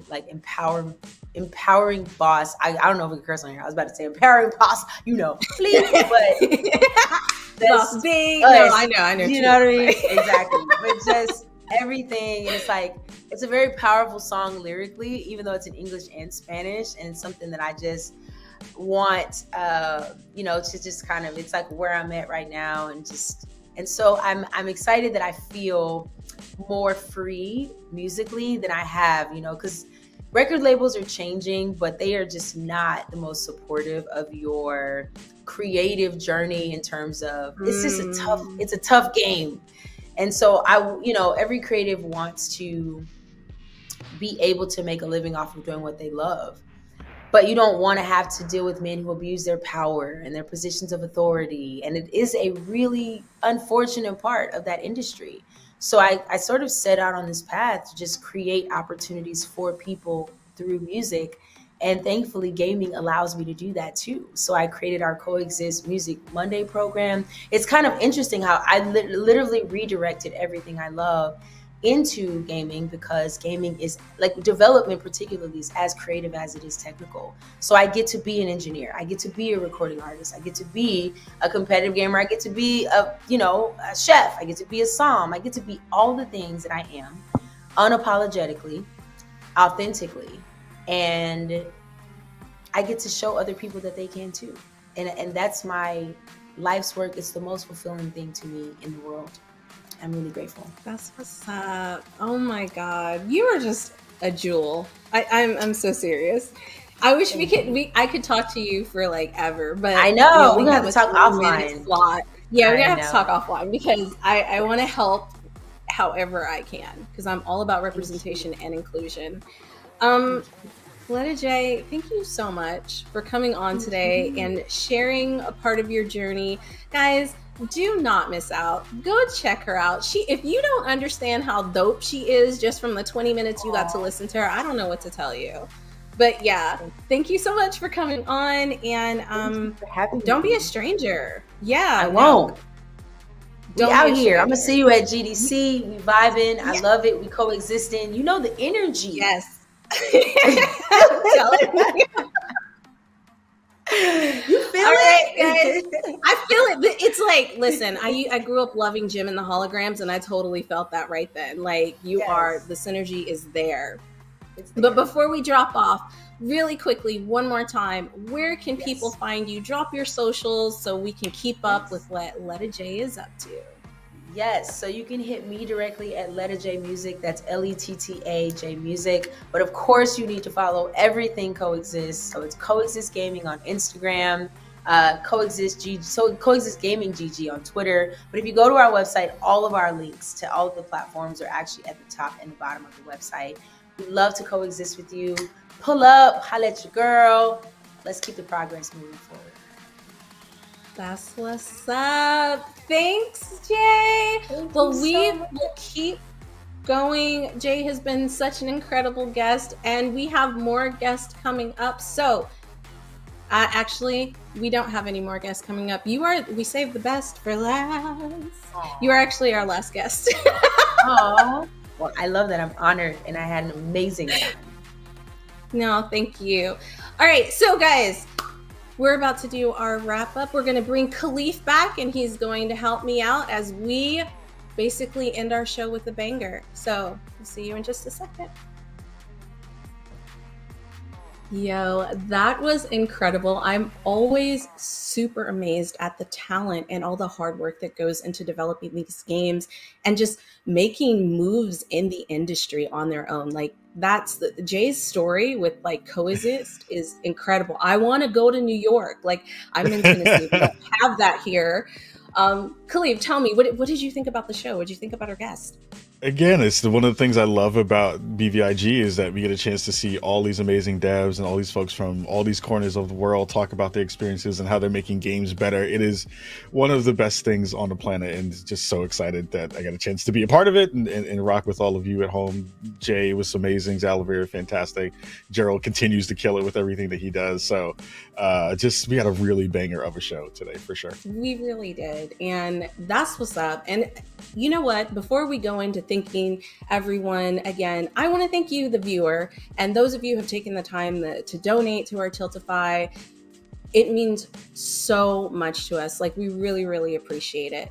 And yeah, that's from the bottom of my heart and all the developers. And I'm sure I can speak on Khalif. Like, we're all just like really thankful. Thank you. Thank you. I know that seems like sarcastic, but it's not. I really do want you to know that like you're special, and we appreciate all your views, your likes, your thumbs ups, and your shares. But we are at the end of the show. And what we like to do at the end of the show is throw another thank you and show our appreciation to all those who have helped us get here where we are today. So let's roll it with the sponsors. Our partners for today's showcase. Listen, like we said, PlayStation, silver sponsor. I have been rocking with PlayStation forever. I still rock my PS3. I don't care what anybody says. It's hooked up in my room. I'll be watching Netflix, YouTube, playing games, all kinds of stuff. Do you have any of your old systems, Khalif? I do. I have a PS3. It's in my house somewhere, rocking, collecting dust, but bringing home memories. It's great. I love the PlayStation brand for sure. See, PS3 is where it's at. Also, we'd like to thank our silver sponsor, ID at Xbox. I got my first Xbox last year, and as I said earlier, listen, I'm just waiting for my way to Wakanda, my way through all the games, and get the Black Panther one because it's so dope. And also, can I just say, y'all are doing the thing, Xbox. Like, the whole custom thing is dope. And Khalif didn't say he wanted one, but Khalif wants one too. So I'm just saying. I'm not gonna lie. I'm not gonna lie and say, you know, if Wakanda Forever edition just showed up at my doorstep, I wouldn't take it. I'd be totally excited. Right. And shout out to the folks at ID at Xbox. Oh yeah. Also, Riot, thank you so much. Listen, I know I said I was trash at your games, but I think you guys have done an amazing job. Not to mention that League of Legends is one of the first games with like true accessibility for free play for all players. The only things you're playing for are like aesthetics, and that doesn't even affect your game. So that's really dope because they're the first ones to kind of do that. So I didn't say that earlier, but y'all are doing the thing.